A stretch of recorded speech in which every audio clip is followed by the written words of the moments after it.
ਏਕ ਓੰਕਾਰ ਸਤਿਗੁਰੂ ਤੇਹ ਪ੍ਰਸਾਦ ਸਚ ਹੋਈ। ਵਾਹਿਗੁਰੂ ਜੀ ਕੀ ਫਤਿਹ। ਵਿਗਨ ਬਿਘਨ ਵਿਨਾਸ਼ਨ ਬਿਨਾਸਨ ਸੋਈ। ਏਕ ਓੰਕਾਰ ਸਤਿਗੁਰੂ ਤੇਹ ਪ੍ਰਸਾਦ ਸਚ ਹੋਈ। ਵਾਹਿਗੁਰੂ ਜੀ ਕੀ ਫਤਿਹ। ਜੁਗੋ ਜੁਗ ਟਲ ਚਵਰ ਛਤਰ ਤਖਤ ਦੇ ਮਾਲਕ ਦਸਾਂ ਹੀ ਪਾਤਸ਼ਾਹੀਆਂ ਕੀ ਆਤਮਕ ਜੋਤ। ਧੰਨ ਧੰਨ ਸ੍ਰੀ ਗੁਰੂ ਗ੍ਰੰਥ ਸਾਹਿਬ ਮਹਾਰਾਜ ਸੱਚੇ ਪਾਤਸ਼ਾਹ ਜੀ ਦੀ ਪਾਵਨ ਪਵਿੱਤਰ ਹਜ਼ੂਰੀ ਅੰਦਰ ਗੁਰਦੁਆਰਾ ਮੰਜੀ ਸਾਹਿਬ ਦੀਵਾਨ ਹਾਲ ਸੱਚਖੰਡ ਸ੍ਰੀ ਹਰਿਮੰਦਰ ਸਾਹਿਬ ਸ੍ਰੀ ਅੰਮ੍ਰਿਤਸਰ ਸਾਹਿਬ ਜੀ ਵਿਖੇ ਦਿਨ ਦੇ ਚੌਥੇ ਪਹਿਰ ਦੇ ਸੁੰਦਰ ਦੀਵਾਨ ਸਜੇ ਹਨ। ਸਜੇ ਹੋਏ ਦੀਵਾਨਾਂ ਅੰਦਰ ਅਤੀ ਸਨਮਾਨਯੋਗ ਰਾਗੀ ਸਿੰਘਾਂ ਪਾਸੋਂ ਆਪ ਸੰਗਤਾਂ ਨੇ ਅੰਮ੍ਰਿਤਮਈ ਇਲਾਹੀ ਗੁਰਬਾਣੀ ਦਾ ਕੀਰਤਨ ਸਰਵਣ ਕੀਤਾ ਹੈ। ਆਓ ਗੁਰ ਸੰਗਤ ਜੀ, ਹੁਣ ਸਮਾਂ ਹੈ ਜੋ ਚੱਲ ਰਹੀ ਲੜੀਵਾਰ ਗੁਰ ਇਤਿਹਾਸ ਦੀ ਕਥਾ ਆਪਾਂ ਸਰਵਣ ਕਰਦੇ ਆ ਰਹੇ ਹਾਂ। ਕੱਲ੍ਹ ਦੇ ਦੀਵਾਨਾਂ ਅੰਦਰ ਸਰਵਣ ਕੀਤਾ ਸੀ ਜਗਤ ਗੁਰੂ ਧੰਨ ਗੁਰੂ ਸ੍ਰੀ ਗੁਰੂ ਨਾਨਕ ਦੇਵ ਸਾਹਿਬ ਸੱਚੇ ਪਾਤਸ਼ਾਹ ਜੀ, ਜਗਤ ਜੀਆਂ ਦੇ ਉਧਾਰ ਕਰਤਾ ਸਤਿਗੁਰੂ, ਸੰਸਾਰ ਦੇ ਕਲਿਆਣ ਕਰਨ ਵਾਸਤੇ, ਸੰਸਾਰ ਦੇ ਉਧਾਰ ਵਾਸਤੇ ਜੋ ਇਹ ਤਨ ਧਾਰਨ ਕੀਤਾ ਹੈ। ਆਪ ਨਾਰਾਇਣ ਕਲਾ ਧਾਰ ਜਗ ਮਹਿ ਪਰਵਰਿਓ, ਨਿਰੰਕਾਰ ਆਕਾਰ ਜੋਤ ਜਗ ਮੰਡਲ ਕਰਿਓ। ਧੰਨ ਗੁਰੂ ਸ੍ਰੀ ਗੁਰੂ ਨਾਨਕ ਦੇਵ ਸਾਹਿਬ ਸੱਚੇ ਪਾਤਸ਼ਾਹ ਮਹਾਰਾਜ ਸਤਿਗੁਰੂ ਕੁਰੂਕਸ਼ੇਤਰ ਦੀ ਧਰਤੀ ਤੋਂ ਹੋ ਕੇ ਹਰਿਦੁਆਰ ਪਹੁੰਚਦੇ ਹਨ, ਜਿੱਥੇ ਬਹੁਤ ਵੱਡਾ ਭਾਰੀ ਜਿਹੜਾ ਲੋਕਾਂ ਦਾ ਇਕੱਠ ਹੋਇਆ ਸੀ। ਲੱਖਾਂ ਦੀ ਤਾਦਾਦ ਵਿੱਚ ਦੁਨੀਆ ਦੀ ਇਕੱਤਰਤਾ ਹੋਈ ਹੈ। ਸਾਰੇ ਲੋਕ ਜਿਹੜੇ ਸਨ ਉਹ ਜਿਸ ਤਰ੍ਹਾਂ ਰੀਤੀ ਰਿਵਾਜ ਚੱਲ ਰਹੇ ਸਨ ਉਸੇ ਅਨੁਸਾਰ ਸੂਰਜ ਨੂੰ ਪਾਣੀ ਦੇ ਰਹੇ ਸਨ। ਮਹਾਰਾਜ ਜੀਆਂ ਨੇ ਉਹਨਾਂ ਦੇ ਮਨ ਦੀ ਮਨੀਲਤਾ, ਮਨ ਦੀ ਮੈਲ ਨੂੰ ਦੇਖ ਕੇ, ਮਲੀਨਤਾ ਨੂੰ ਦੇਖ ਕੇ ਇਹਨਾਂ ਦੇ ਮਨਾਂ ਨੂੰ ਪਵਿੱਤਰ ਕਰਨ ਵਾਸਤੇ, ਉਪਦੇਸ਼ ਦੇਣ ਵਾਸਤੇ, ਉਧਾਰ ਕਰਨ ਵਾਸਤੇ ਮਹਾਰਾਜ ਜੀਆਂ ਨੇ ਕੌਤਕ ਰਚਿਆ।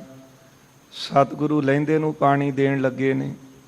ਇਹ ਦੇਖ ਕੇ ਸਾਰੇ ਇਕੱਤਰ ਹੋ ਕੇ ਮਹਾਰਾਜ ਜੀ ਦੀ ਸ਼ਰਨ 'ਚ ਆਉਂਦੇ, ਪੁੱਛਦੇ ਹਨ, ਕਹਿਣ ਲੱਗੇ ਕਿ ਆਪਾਂ ਸਾਰੇ ਸੂਰਜ ਨੂੰ ਪਾਣੀ ਦੇ ਰਹੇ ਹਾਂ ਅਤੇ ਤੁਸੀਂ ਇਹ ਲਹਿੰਦੇ ਵੱਲ, ਪੱਛਮ ਵੱਲ ਕਿਹਨੂੰ ਪਾਣੀ ਦੇ ਰਹੇ? ਗੁਰਦੇਵ ਕਹਿਣ ਲੱਗੇ ਤੁਸੀਂ ਦੱਸੋ। ਕਹਿਣ ਲੱਗੇ ਅਸੀਂ ਤਾਂ ਆਪਣੇ ਪਿੱਤਰਾਂ ਨੂੰ ਪਾਣੀ ਦੇਨੇ, ਉਹ ਪਾਣੀ ਪੀ ਕੇ ਤ੍ਰਿਪਤ ਹੁੰਦੇ ਨੇ, ਸਾਨੂੰ ਸੁੱਖ ਮਿਲਦਾ ਹੈ। ਗੁਰਦੇਵ ਕਹਿੰਦੇ ਨੇ ਕਰਤਾਰਪੁਰ ਮੈਂ ਖੇਤ ਬੀਜ ਕੇ ਆਇਆ ਅਤੇ ਮੈਂ ਆਪਣੇ ਖੇਤਾਂ ਨੂੰ ਪਾਣੀ ਦੇ ਰਿਹਾ। ਇਹ ਸੁਣ ਕੇ ਸਾਰੇ ਕਈ ਹੱਸਦੇ ਹਨ, ਕਹਿੰਦੇ ਨੇ ਬਾਬਰੇ ਹੋ। ਮਹਾਰਾਜ ਕਹਿਣ ਲੱਗੇ ਬਾਬਰਾ ਤੇ ਹੋਇਆ ਜਿਹੜਾ ਹਜ਼ਾਰਾਂ ਕੋਹ ਦੀ ਦੂਰੀ 'ਤੇ ਇਹ ਪਾਣੀ ਭੇਜ ਰਿਹਾ ਹੈ। ਮੇਰੇ ਖੇਤ ਤਾਂ ਤੁਹਾਡੇ ਪਿੱਤਰਾਂ ਨਾਲੋਂ ਨੇੜੇ ਹਨ। ਸੁਣ ਕੇ ਸਾਰਿਆਂ ਦੇ ਮਨ ਟਿਕ ਗਏ, ਗੱਲ ਤਾਂ ਠੀਕ ਹੈ। ਉਸ ਵੇਲੇ ਸਤਿਗੁਰੂ ਧੰਨ ਗੁਰੂ ਸ੍ਰੀ ਗੁਰੂ ਨਾਨਕ ਦੇਵ ਮਹਾਰਾਜ ਜੀਆਂ ਨੇ ਇਹਨਾਂ ਦੇ ਮਨ ਦੀ ਦਿਸ਼ਾ ਦੱਸੀ ਹੈ ਕਿ ਇੱਥੇ ਬੈਠੇ ਤਾਂ ਤੁਸੀਂ, ਕੋਈ ਹੱਥ ਵਿੱਚ ਮਾਲਾ ਲੈ ਕੇ ਬੈਠਾ ਹੈ, ਕੋਈ ਅੱਖਾਂ ਬੰਦ ਕਰਕੇ ਬੈਠਾ ਹੈ। ਇਹ ਦੇਖ ਕੇ ਮਹਾਰਾਜ ਜੀਆਂ ਨੇ ਕਹਿਣ ਲੱਗੇ ਕਿ ਜਿਹੜੇ ਇਸ ਤਰ੍ਹਾਂ ਦਿਖਾਵੇ ਦੇ ਕਰਮ ਕਰਨ ਵਾਲੇ ਨਰਕਾਂ ਨੂੰ ਹੀ ਜਾਣਗੇ। ਹੈਰਾਨ ਹੋ ਕੇ ਪੁੱਛਦੇ ਨੇ ਕਿ ਇਹ ਤਾਂ ਪ੍ਰਭੂ ਦਾ ਜਸ ਗਾ ਰਹੇ ਹਨ, ਨਾਮ ਜਪ ਰਹੇ ਨੇ। ਮਹਾਰਾਜ ਜੀ ਕਹਿਣ ਲੱਗੇ ਕਿ ਜੇ ਇੱਥੇ ਬੈਠੇ ਨਾਮ ਜਪ ਰਹੇ ਨੇ ਫਿਰ ਮੁਲਤਾਨ ਕੌਣ ਹੈ, ਕਾਬਲ ਕੌਣ ਹੈ, ਦਿੱਲੀ ਕੌਣ ਹੈ? ਸਾਰਿਆਂ ਦੇ ਮਨ ਦੀ ਦਸ਼ਾ ਦੱਸ ਦਿੱਤੀ। ਸੁਣ ਕੇ ਸਾਰੇ ਹੈਰਾਨ ਹੋਏ। ਸਾਰਿਆਂ ਨੇ ਜਾਣ ਲਿਆ ਇਹ ਤਾਂ ਪੂਰਨ ਪੁਰਖ ਨੇ, ਅਵਤਾਰੀ ਪੁਰਖ ਹਨ, ਪਰਮਾਤਮ ਸਰੂਪ ਹਨ। ਆਪਣੀਆਂ ਭੁੱਲਾਂ ਬਖਸ਼ਾਈਆਂ। ਬੇਨਤੀ ਕਰਨ ਲੱਗੇ, ਕਹਿੰਦੇ ਆਪ ਸਾਡੀ ਬੇਨਤੀ ਨੂੰ ਮੰਨੋ ਅਤੇ ਜਿੱਥੇ ਅਸੀਂ ਭੋਜਨ ਤਿਆਰ ਕੀਤਾ ਹੈ ਉੱਥੇ ਨਾਲ ਚੱਲੋ ਅਤੇ ਆਪ ਜੀ ਆਪਣੀ ਕਿਰਪਾ ਕਰਕੇ ਸਾਨੂੰ ਸਿੱਖ ਕਰ ਲਓ। ਮਹਾਰਾਜ ਜੀ ਨੇ ਪਹਿਲਾਂ ਜਾਣ ਤੋਂ ਇਨਕਾਰ ਕੀਤਾ, ਫਿਰ ਕਹਿੰਦੇ ਤੁਹਾਨੂੰ ਰੱਬ ਦਾ ਵਾਸਤਾ, ਕਰਤਾਰ ਦਾ ਵਾਸਤਾ ਹੈ, ਸਾਡੀ ਬੇਨਤੀ ਪ੍ਰਵਾਨ ਕਰੋ। ਇਹ ਸੁਣ ਕੇ ਸਤਿਗੁਰੂ ਉੱਠ ਕੇ ਇਹਨਾਂ ਨਾਲ ਚੱਲ ਪਏ। ਜਿੱਥੇ ਇਹਨਾਂ ਚੌਂਕਾ ਤਿਆਰ ਕੀਤਾ ਸੀ ਲਕੀਰਾਂ ਖਿੱਚ ਕੇ ਸਤਿਗੁਰੂ ਜੀ ਨੂੰ ਅੰਦਰ ਬਿਠਾਇਆ। ਮਹਾਰਾਜ ਜੀ ਪੁੱਛਦੇ ਹਨ ਕਿ ਲਕੀਰਾਂ ਕਾਸ ਵਾਸਤੇ ਖਿੱਚੀਆਂ? ਕਹਿਣ ਲੱਗੇ ਚੌਂਕਾ ਪਵਿੱਤਰ ਕੀਤਾ ਹੈ। ਗੁਰਦੇਵ ਕਹਿਣ ਲੱਗੇ ਪਵਿੱਤਰ ਤਾਂ ਪਹਿਲਾਂ ਸੀ, ਤੁਹਾਡੇ ਆਉਣ ਦੇ ਨਾਲ ਇਹ ਅਪਵਿੱਤਰ ਹੋ ਗਿਆ। ਕਹਿਣ ਲੱਗੇ ਉਹ ਕਿਸ ਤਰ੍ਹਾਂ? ਮਹਾਰਾਜ ਕਹਿਣ ਲੱਗੇ ਪਵਿੱਤਰ ਕਾਹਦੇ ਲਈ ਕਰਦੇ ਹੋ? ਕਹਿੰਦੇ ਕਿ ਬਾਹਰੋਂ ਕੋਈ ਇੱਧਰ ਨਾ ਆ ਜਾਵੇ। ਸਤਿਗੁਰੂ ਕਹਿਣ ਲੱਗੇ ਜਿਹੜੇ ਨੀਚ ਅੰਦਰ ਬੈਠੇ ਹਨ ਉਹਨਾਂ ਵੱਲ ਤੇ ਕਦੇ ਧਿਆਨ ਨਹੀਂ ਦਿੱਤਾ, ਉਹਨਾਂ ਦੇ ਇੱਥੇ ਆਉਣ ਦੇ ਨਾਲ ਚੌਂਕਾ ਪਿੱਟਿਆ ਗਿਆ। ਕਹਿਣ ਲੱਗੇ ਮਹਾਰਾਜ ਉਹ ਨੀਚ ਕਿਹੜੇ, ਸਾਨੂੰ ਸਮਝਾਵੋ। ਸ੍ਰੀ ਰਾਗ ਦੇ ਵਿੱਚ ਸਤਿਗੁਰੂ ਜੀ ਨੇ ਪਾਵਨ ਸ਼ਬਦ ਉਚਾਰਨ ਕੀਤਾ ਹੈ, ਕੋ ਬੁੱਧ ਡੂਮਣੀ ਕੋ ਦਇਆ ਕਸਾਇਣ, ਪਰ ਨਿੰਦਾ ਘਟ ਚੂਹੜੀ, ਮੁੱਠੀ ਕ੍ਰੋਧ ਚੰਡਾਲ, ਕਾਰੀ ਕੱਢੀ ਕਿਆ ਥੀ ਹੈ ਜਾਂ ਚਾਰੇ ਬੈਠੀਆਂ ਨਾਲ। ਇਹ ਪਾਵਨ ਸ਼ਬਦ ਉਚਾਰਿਆ ਸਤਿਗੁਰੂ ਜੀ ਨੇ ਕਿ ਖੋਟੀ ਮੱਤ ਤੇ ਬੇਤਰਸੀ, ਪਰਾਈ ਨਿੰਦਿਆ ਤੇ ਕ੍ਰੋਧ ਦੇ ਨਾਲ ਹਿਰਦੇ ਭਰੇ ਹੋਏ ਨੇ। ਇਹ ਚਾਰੇ ਨੀਚ ਜਿਹੜੇ ਅੰਦਰ ਬੈਠੇ ਹਨ ਤੇ ਲਕੀਰਾਂ ਖਿੱਚਣ ਨਾਲ ਕੀ ਹੋਵੇਗਾ? ਗੁਰਦੇਵ ਕਹਿੰਦੇ ਇਹਨਾਂ ਦੇ ਆਉਣ ਦੇ ਨਾਲ ਚੌਂਕਾ ਪਿੱਟਿਆ ਗਿਆ। ਹੁਣ ਮਨ ਦੇ ਇਨਸਾਫੀ ਹੋ ਕੇ ਵਿਚਾਰੋ ਕਿ ਇਹ ਔਗਣ ਅੰਦਰ ਹੈ ਕਿ ਨਹੀਂ। ਹੱਥ ਜੋੜ ਲਏ, ਕਹਿਣ ਲੱਗੇ ਮਹਾਰਾਜ ਹਾਂ ਇਹ ਔਗਣ ਸਾਡੇ ਵਿੱਚ ਨੇ। ਤੇ ਗੁਰਦੇਵ ਬੇਨਤੀ ਕਰਨ ਲੱਗੇ ਮਹਾਰਾਜ ਕਿਰਪਾ ਕਰਕੇ ਹੁਣ ਦੱਸੋ ਕਿ ਇਹਨਾਂ ਤੋਂ ਬਚ ਕਿਸ ਤਰ੍ਹਾਂ ਸਕਦੇ ਹਾਂ। ਮਹਾਰਾਜ ਜੀ ਨੇ ਅੱਗੇ ਉਚਾਰਨ ਕੀਤਾ ਹੈ, ਸੱਚ ਸੰਜਮ ਕਰਨੀ ਕਾਰਾਂ, ਨਾਵਣ ਨਾਉ ਜਪੇਹੀ, ਨਾਨਕ ਅੱਗੇ ਊਤਮ ਸਈ, ਜੇ ਪਾਪਾਂ ਪੰਦ ਨਾ ਦੇਹੀ। ਮਹਾਰਾਜ ਕਹਿਣ ਲੱਗੇ ਸੱਚ ਦਾ ਚੁੱਲ੍ਹਾ ਬਣਾਓ, ਸ਼ੁਭ ਕਰਨੀ ਸ਼ੁਭ ਆਚਰਣੇ, ਲਕੀਰਾਂ ਖਿੱਚੋ, ਪਰਮੇਸ਼ਰ ਦਾ ਨਾਮ ਜਪਣਾ, ਇਹੋ ਹੀ ਨਹਾਉਣਾ ਕਰੋ, ਇਸ਼ਨਾਨ ਕਰੋ। ਤੇ ਜਿਹੜੇ ਇਹਨਾਂ ਗੁਣਾਂ ਦੇ ਧਾਰਨੀ ਹੋਣਗੇ ਉਹ ਪਰਲੋਕ ਦੇ ਵਿੱਚ ਸੁਰਖਰੂ ਹੋਣਗੇ, ਦਰਗਾਹ ਵਿੱਚ ਸੁਰਖਰੂ ਹੋਣਗੇ। ਜਿਨ੍ਹਾਂ ਨੇ ਕਦੇ ਪਾਪਾਂ ਵਾਲੇ ਰਸਤੇ ਨਾ ਤੇ ਆਪ ਪੈਰ ਰੱਖਿਆ ਤੇ ਨਾ ਦੂਜਿਆਂ ਨੂੰ ਰੱਖਣ ਦਿੱਤਾ। ਇਹ ਉਪਦੇਸ਼ ਮਹਾਰਾਜ ਜੀਆਂ ਨੇ ਬਖਸ਼ਿਆ ਹੈ। ਜਿੱਥੇ ਸੰਗਤ ਜੀ ਅੱਜ ਅਸਥਾਨ ਸੁਸ਼ੋਭਿਤ ਹੈ, ਗਿਆਨ ਗੋਦੜੀ ਸਾਹਿਬ, ਹਰਿਦੁਆਰ ਗੰਗਾ ਦੇ ਕੰਢੇ ਤੇ ਪਾਵਨ ਅਸਥਾਨ ਹੈ। ਸਤਿਗੁਰੂ ਜੀ ਦਾ ਚਰਨ ਛੋਹ ਬੇਅੰਤ ਸੰਗਤਾਂ ਜਾ ਕੇ ਦਰਸ਼ਨ ਵੀ ਕਰਦੀਆਂ ਹਨ। ਉੱਥੇ ਇਤਿਹਾਸ ਵੀ ਲਿਖਿਆ ਹੋਇਆ ਹੈ। ਆਓ ਜਿਸ ਤਰ੍ਹਾਂ ਅੱਗੇ ਲੜੀਵਾਰ ਕਥਾ ਆ ਰਹੀ ਹੈ, ਮਨ ਬਿਰਤੀਆਂ ਗੁਰੂ ਚਰਨਾਂ ਵਿੱਚ ਇਕਾਗਰ ਕਰੀਏ। ਜਿਸ ਤਰ੍ਹਾਂ ਸਤਿਗੁਰੂ ਹਰਿਦੁਆਰ ਤੋਂ ਚੱਲਣਗੇ, ਮਥੁਰਾ ਦੇ ਨੇੜੇ ਬ੍ਰਿਜ ਜਿਹੜਾ ਨਗਰ ਹੈ ਉੱਥੇ ਪਹੁੰਚਦੇ ਹਨ। ਉੱਥੋਂ ਦਾ ਇਤਿਹਾਸ ਮਹਾਰਾਜ ਪੁੱਛਣ ਤੇ ਸੁਣਾਉਣਗੇ। ਜਿਸ ਤਰ੍ਹਾਂ ਅੱਗੇ ਲੜੀਵਾਰ ਕਥਾ ਆ ਰਹੀ ਹੈ, ਮਨ ਬਿਰਤੀਆਂ ਗੁਰੂ ਚਰਨਾਂ ਵਿੱਚ ਇਕਾਗਰ ਕਰੀਏ। ਸਤਿਗੁਰੂ ਸਾਹਿਬ ਜੀ ਦੀ ਅੰਮ੍ਰਿਤਮਈ ਜੀਵਨ ਕੌਤਕਾਂ ਦੀ ਕਥਾ, ਇਸ ਅੰਮ੍ਰਿਤ ਨੂੰ ਕੰਨਾਂ ਨੂੰ ਡੂਨੇ ਬਣਾ ਕੇ ਪੀਣਾ ਕਰੀਏ। ਸਮੁੱਚੀ ਸੰਗਤ ਦਿਓ ਅਸੀਸ, ਕਰੋ ਰਸਨਾ ਪਵਿੱਤਰ, ਪਿਆਰ ਸਤਿਕਾਰ ਸਹਿਤ ਸਤਿਗੁਰਾਂ ਨੂੰ ਅਦਬ ਦੇ ਨਾਲ ਅਸੀਸ ਝੁਕਾਓ। ਉਚਾਰਨ ਕਰੋ ਜੀ ਸਤਿਨਾਮ ਸ੍ਰੀ ਵਾਹਿਗੁਰੂ ਸਾਹਿਬ ਜੀ। ਸਤਿਨਾਮ ਸ੍ਰੀ ਵਾਹਿਗੁਰੂ ਸਾਹਿਬ ਜੀ। ਚੌਪਈ ਇਉ ਪੁਨੀਤ ਜੇ ਚੌਕਾ ਹੋਈ। ਗੁਰਦੇਵ ਕਹਿੰਦੇ ਹਨ ਕਿ ਜੇ ਇਹਨਾਂ ਗੁਣਾਂ ਦੇ ਧਾਰਨੀ ਹੋਵੋਗੇ ਨਾ ਤੇ ਜਿਹੜਾ ਚੌਂਕਾ ਹੈ ਉਹ ਆਪੇ ਹੀ ਪਵਿੱਤਰ ਹੋ ਜਾਵੇਗਾ। ਭਟਿਓ ਜਾਏ ਨਾ ਕਬਹੂ ਸੋਏ। ਜੇ ਹੱਕ ਹਲਾਲ ਦੀ ਕਮਾਈ ਹੋਵੇ, ਚੰਗਾ ਸ਼ੁਭ ਆਚਰਣ ਹੋਵੇ, ਨਾਮ ਜਪਣ ਦਾ ਇਸ਼ਨਾਨ ਮਨ ਨੂੰ ਕਰਾਇਆ ਹੋਵੇ, ਗੁਰਦੇਵ ਕਹਿੰਦੇ ਫਿਰ ਕਦੇ ਵਾਸਤੇ ਚੌਂਕਾ ਨਹੀਂ ਭਿੱਟਦਾ। ਇਸ ਪ੍ਰਕਾਰ ਤੁਮ ਉਰ ਮਹਿ ਧਾਰੋ। ਇਸ ਤਰ੍ਹਾਂ ਦੇ ਗੁਣ ਜਿਹੜੇ ਹਨ ਉਹ ਤੁਸੀਂ ਧਾਰਨ ਕਰੋ। ਮਨ ਮਲੀਨਤਾ ਸਰਬ ਨਿਵਾਰੋ। ਤੇ ਨਾਮ ਰੂਪੀ ਜਲ ਦੇ ਵਿੱਚ ਆਪਣੇ ਮਨ ਦਾ ਇਸ਼ਨਾਨ ਕਰਾਓ। ਕਿਉਂਕਿ ਜੇ ਮਨ ਮੈਲਾ ਹੈ ਨਾ, ਫਿਰ ਬਾਹਰਲੇ ਕੀਤੇ ਕਰਮ ਜਿਹੜੇ ਹਨ ਉਹ ਬਹੁਤੇ ਲੇਖੇ ਵਿੱਚ ਨਹੀਂ ਪੈਂਦੇ। ਇਸ ਕਰਕੇ ਮਨ ਦੀ ਪਵਿੱਤਰਤਾ ਤੇ ਨਾਮ ਦੇ ਨਾਲ ਹੁੰਦੀ ਹੈ। ਪ੍ਰਭੂ ਦੇ ਸਿਮਰਨ ਰੂਪੀ ਜਲ ਦੇ ਨਾਲ, ਸੰਗਤ ਕਰਨ ਦੇ ਨਾਲ, ਉਹਦੇ ਜਸ ਰੂਪੀ ਜਲ ਦੇ ਨਾਲ, ਸਤ ਸੰਗਤ ਰੂਪੀ ਸਰੋਵਰ ਦੇ ਵਿੱਚ ਇਸ਼ਨਾਨ ਕਰਨ ਦੇ ਨਾਲ ਇਹ ਮਨ ਜਿਹੜਾ ਹੈ ਪਵਿੱਤਰ ਹੁੰਦਾ ਹੈ। ਮਹਾਰਾਜ ਦਾ ਬਚਨ ਬਾਣੀ ਅੰਦਰ ਪੜ੍ਹਦੇ ਹਾਂ ਕਿ ਅੰਤਰਗਤ ਤੀਰਥ ਮਲ ਨਾਹੋ, ਤੇ ਅੰਤਰੀਵ ਜਿਹੜਾ ਇਸ਼ਨਾਨ ਹੈ ਉਹ ਸਿਮਰਨ ਦੁਆਰਾ ਕਰਾ ਕੇ ਆਪਣੇ ਮਨ ਨੂੰ ਪਵਿੱਤਰ ਕਰੋ। ਸ੍ਰੀ ਨਾਨਕ ਕੇ ਸੁਣ ਬਚਿਆ ਸੀ। ਸਤਿਗੁਰੂ ਧੰਨ ਗੁਰੂ ਨਾਨਕ ਦੇ ਮਹਾਰਾਜ ਜੀਆਂ ਦੇ ਬਚਨ ਸੁਣ ਕੇ ਗੁਰ ਮੈਂ ਗੁਣ ਤਹ ਤੋ ਮਨ ਜੈਸੇ। ਆਪਣੇ ਮਨਾਂ ਦੇ ਔਗਣਾਂ ਬਾਰੇ ਵਿਚਾਰ ਕਰਨ ਲੱਗੇ ਹਨ। ਇਹ ਤਾਂ ਗੁਰੂ ਕਿਰਪਾ ਕਰੇ ਫੇਰ ਹੀ ਅੰਦਰਲੇ ਔਗਣ ਆਪਾਂ ਨੂੰ ਦਿਖਦੇ ਹਨ, ਨਹੀਂ ਤਾਂ ਦੂਜੇ ਦੇ ਔਗਣ ਹੀ ਇਕੱਠੇ ਕਰਦੇ ਰਹੀਦਾ ਹੈ ਸਾਰਾ ਦਿਨ। ਮਹਾਰਾਜ ਨੇ ਉਪਦੇਸ਼ ਦਿੱਤਾ ਹੈ, ਆਪਣੇ ਅੰਦਰ ਝਾਤੀ ਮਾਰਨ ਲੱਗੇ ਨੇ, ਆਪਣੇ ਔਗਣ ਵਿਚਾਰਨ ਲੱਗੇ ਨੇ। ਜਾਣੇ ਆਪਣੇ ਸਰਬ ਵਿਕਾਰਾਂ। ਸਾਰਿਆਂ ਨੇ ਜਾਣ ਲਿਆ ਕਿ ਸਾਡੇ ਮਨ ਤਾਂ ਆਪਣੇ ਹੀ ਵਿਕਾਰਾਂ ਨਾਲ ਭਰੇ ਹੋਏ ਨੇ। ਜਿਹੜੇ ਆਪਾਂ ਦੂਜੇ ਦੇ ਵਿਕਾਰ ਦੇਖ ਰਹੇ ਹਾਂ, ਦੂਜੇ ਦੇ ਪਾਪਾਂ ਦੀਆਂ ਗੱਲਾਂ ਕਰਦੇ ਹਾਂ, ਸਾਡਾ ਤੇ ਆਪ ਅੰਦਰ ਜਿਹੜਾ ਉਹ ਪਾਪਾਂ ਦੇ ਨਾਲ ਭਰਿਆ ਹੈ, ਆਪਣੇ ਔਗਣਾਂ ਨੂੰ ਜਾਣ ਲਿਆ ਹੈ। ਚਾਹਤ ਭਏ ਅਬ ਕਿਉਂ ਹੋਇਆ ਟਾਰਣਾ। ਚਾਹੁੰਦੇ ਹਨ ਕਿ ਕਿਸ ਤਰ੍ਹਾਂ ਮਨ ਪਵਿੱਤਰ ਹੋਵੇ। ਜਿਹੜੇ ਔਗਣ ਸਾਡੇ ਅੰਦਰ ਨੇ, ਵਿਕਾਰ ਅੰਦਰ ਹਨ, ਜਿਹੜੇ ਪਾਪਾਂ ਨੂੰ ਕੀਤਾ ਤੇ ਉਹ ਪਾਪ ਹੁਣ ਭਾਰ ਬਣ ਕੇ ਸਿਰ ਦੇ ਉੱਤੇ ਪਏ ਨੇ, ਤੇ ਹੁਣ ਕਿਸ ਤਰ੍ਹਾਂ ਯਤਨ ਕਰੀਏ ਕਿ ਪਾਪ ਉਤਰ ਜਾਣ। ਕਿਉਂਕਿ ਬੰਦਾ ਨਿਡਰ ਹੋ ਕੇ, ਬੇਖੌਫ ਹੋ ਕੇ ਪਾਪਾਂ ਨੂੰ ਕਰਦਾ ਹੈ। ਇੱਕ ਵਾਰ ਤਾਂ ਕੋਈ ਮਾੜਾ ਕਰਮ ਕਰੇ ਤੇ ਅੰਦਰੋਂ ਆਵਾਜ਼ ਆਉਂਦੀ ਹੈ, ਬਾਰ-ਬਾਰ ਉਹ ਮਾੜਾ ਕਰਮ ਕਰਨ ਦੇ ਨਾਲ ਆਵਾਜ਼ ਆਉਣੀ ਵੀ ਬੰਦ ਹੋ ਜਾਂਦੀ। ਫਿਰ ਤਾਂ ਗੁਰੂ ਕਿਰਪਾ ਕਰੇ ਕਿਤੇ ਪੂਰਨ ਮਹਾਂਪੁਰਖ ਦਾ, ਸੰਤ ਦਾ ਮਿਲਾਪ ਹੋ ਜਾਵੇ, ਕਮਾਈ ਵਾਲਿਆਂ ਦੀ ਸੰਗਤ ਮਿਲ ਜਾਵੇ, ਗੁਰੂ ਕੀ ਸੰਗਤ ਦੇ ਵਿੱਚ ਚੱਲ ਕੇ ਆ ਜਾਈਏ। ਫਿਰ ਜਿਹੜਾ ਹੈ ਉਹ ਅਹਿਸਾਸ ਹੁੰਦਾ ਹੈ ਕਿ ਕਿੰਨੇ ਜ਼ਿਆਦੇ ਔਗਣ ਪਿਛਾਂ ਕੀਤੇ ਹਨ, ਉਹ ਸਾਰੇ ਭਾਰ ਬਣ ਕੇ ਸਿਰ ਤੇ ਚੜ੍ਹੇ ਹਨ।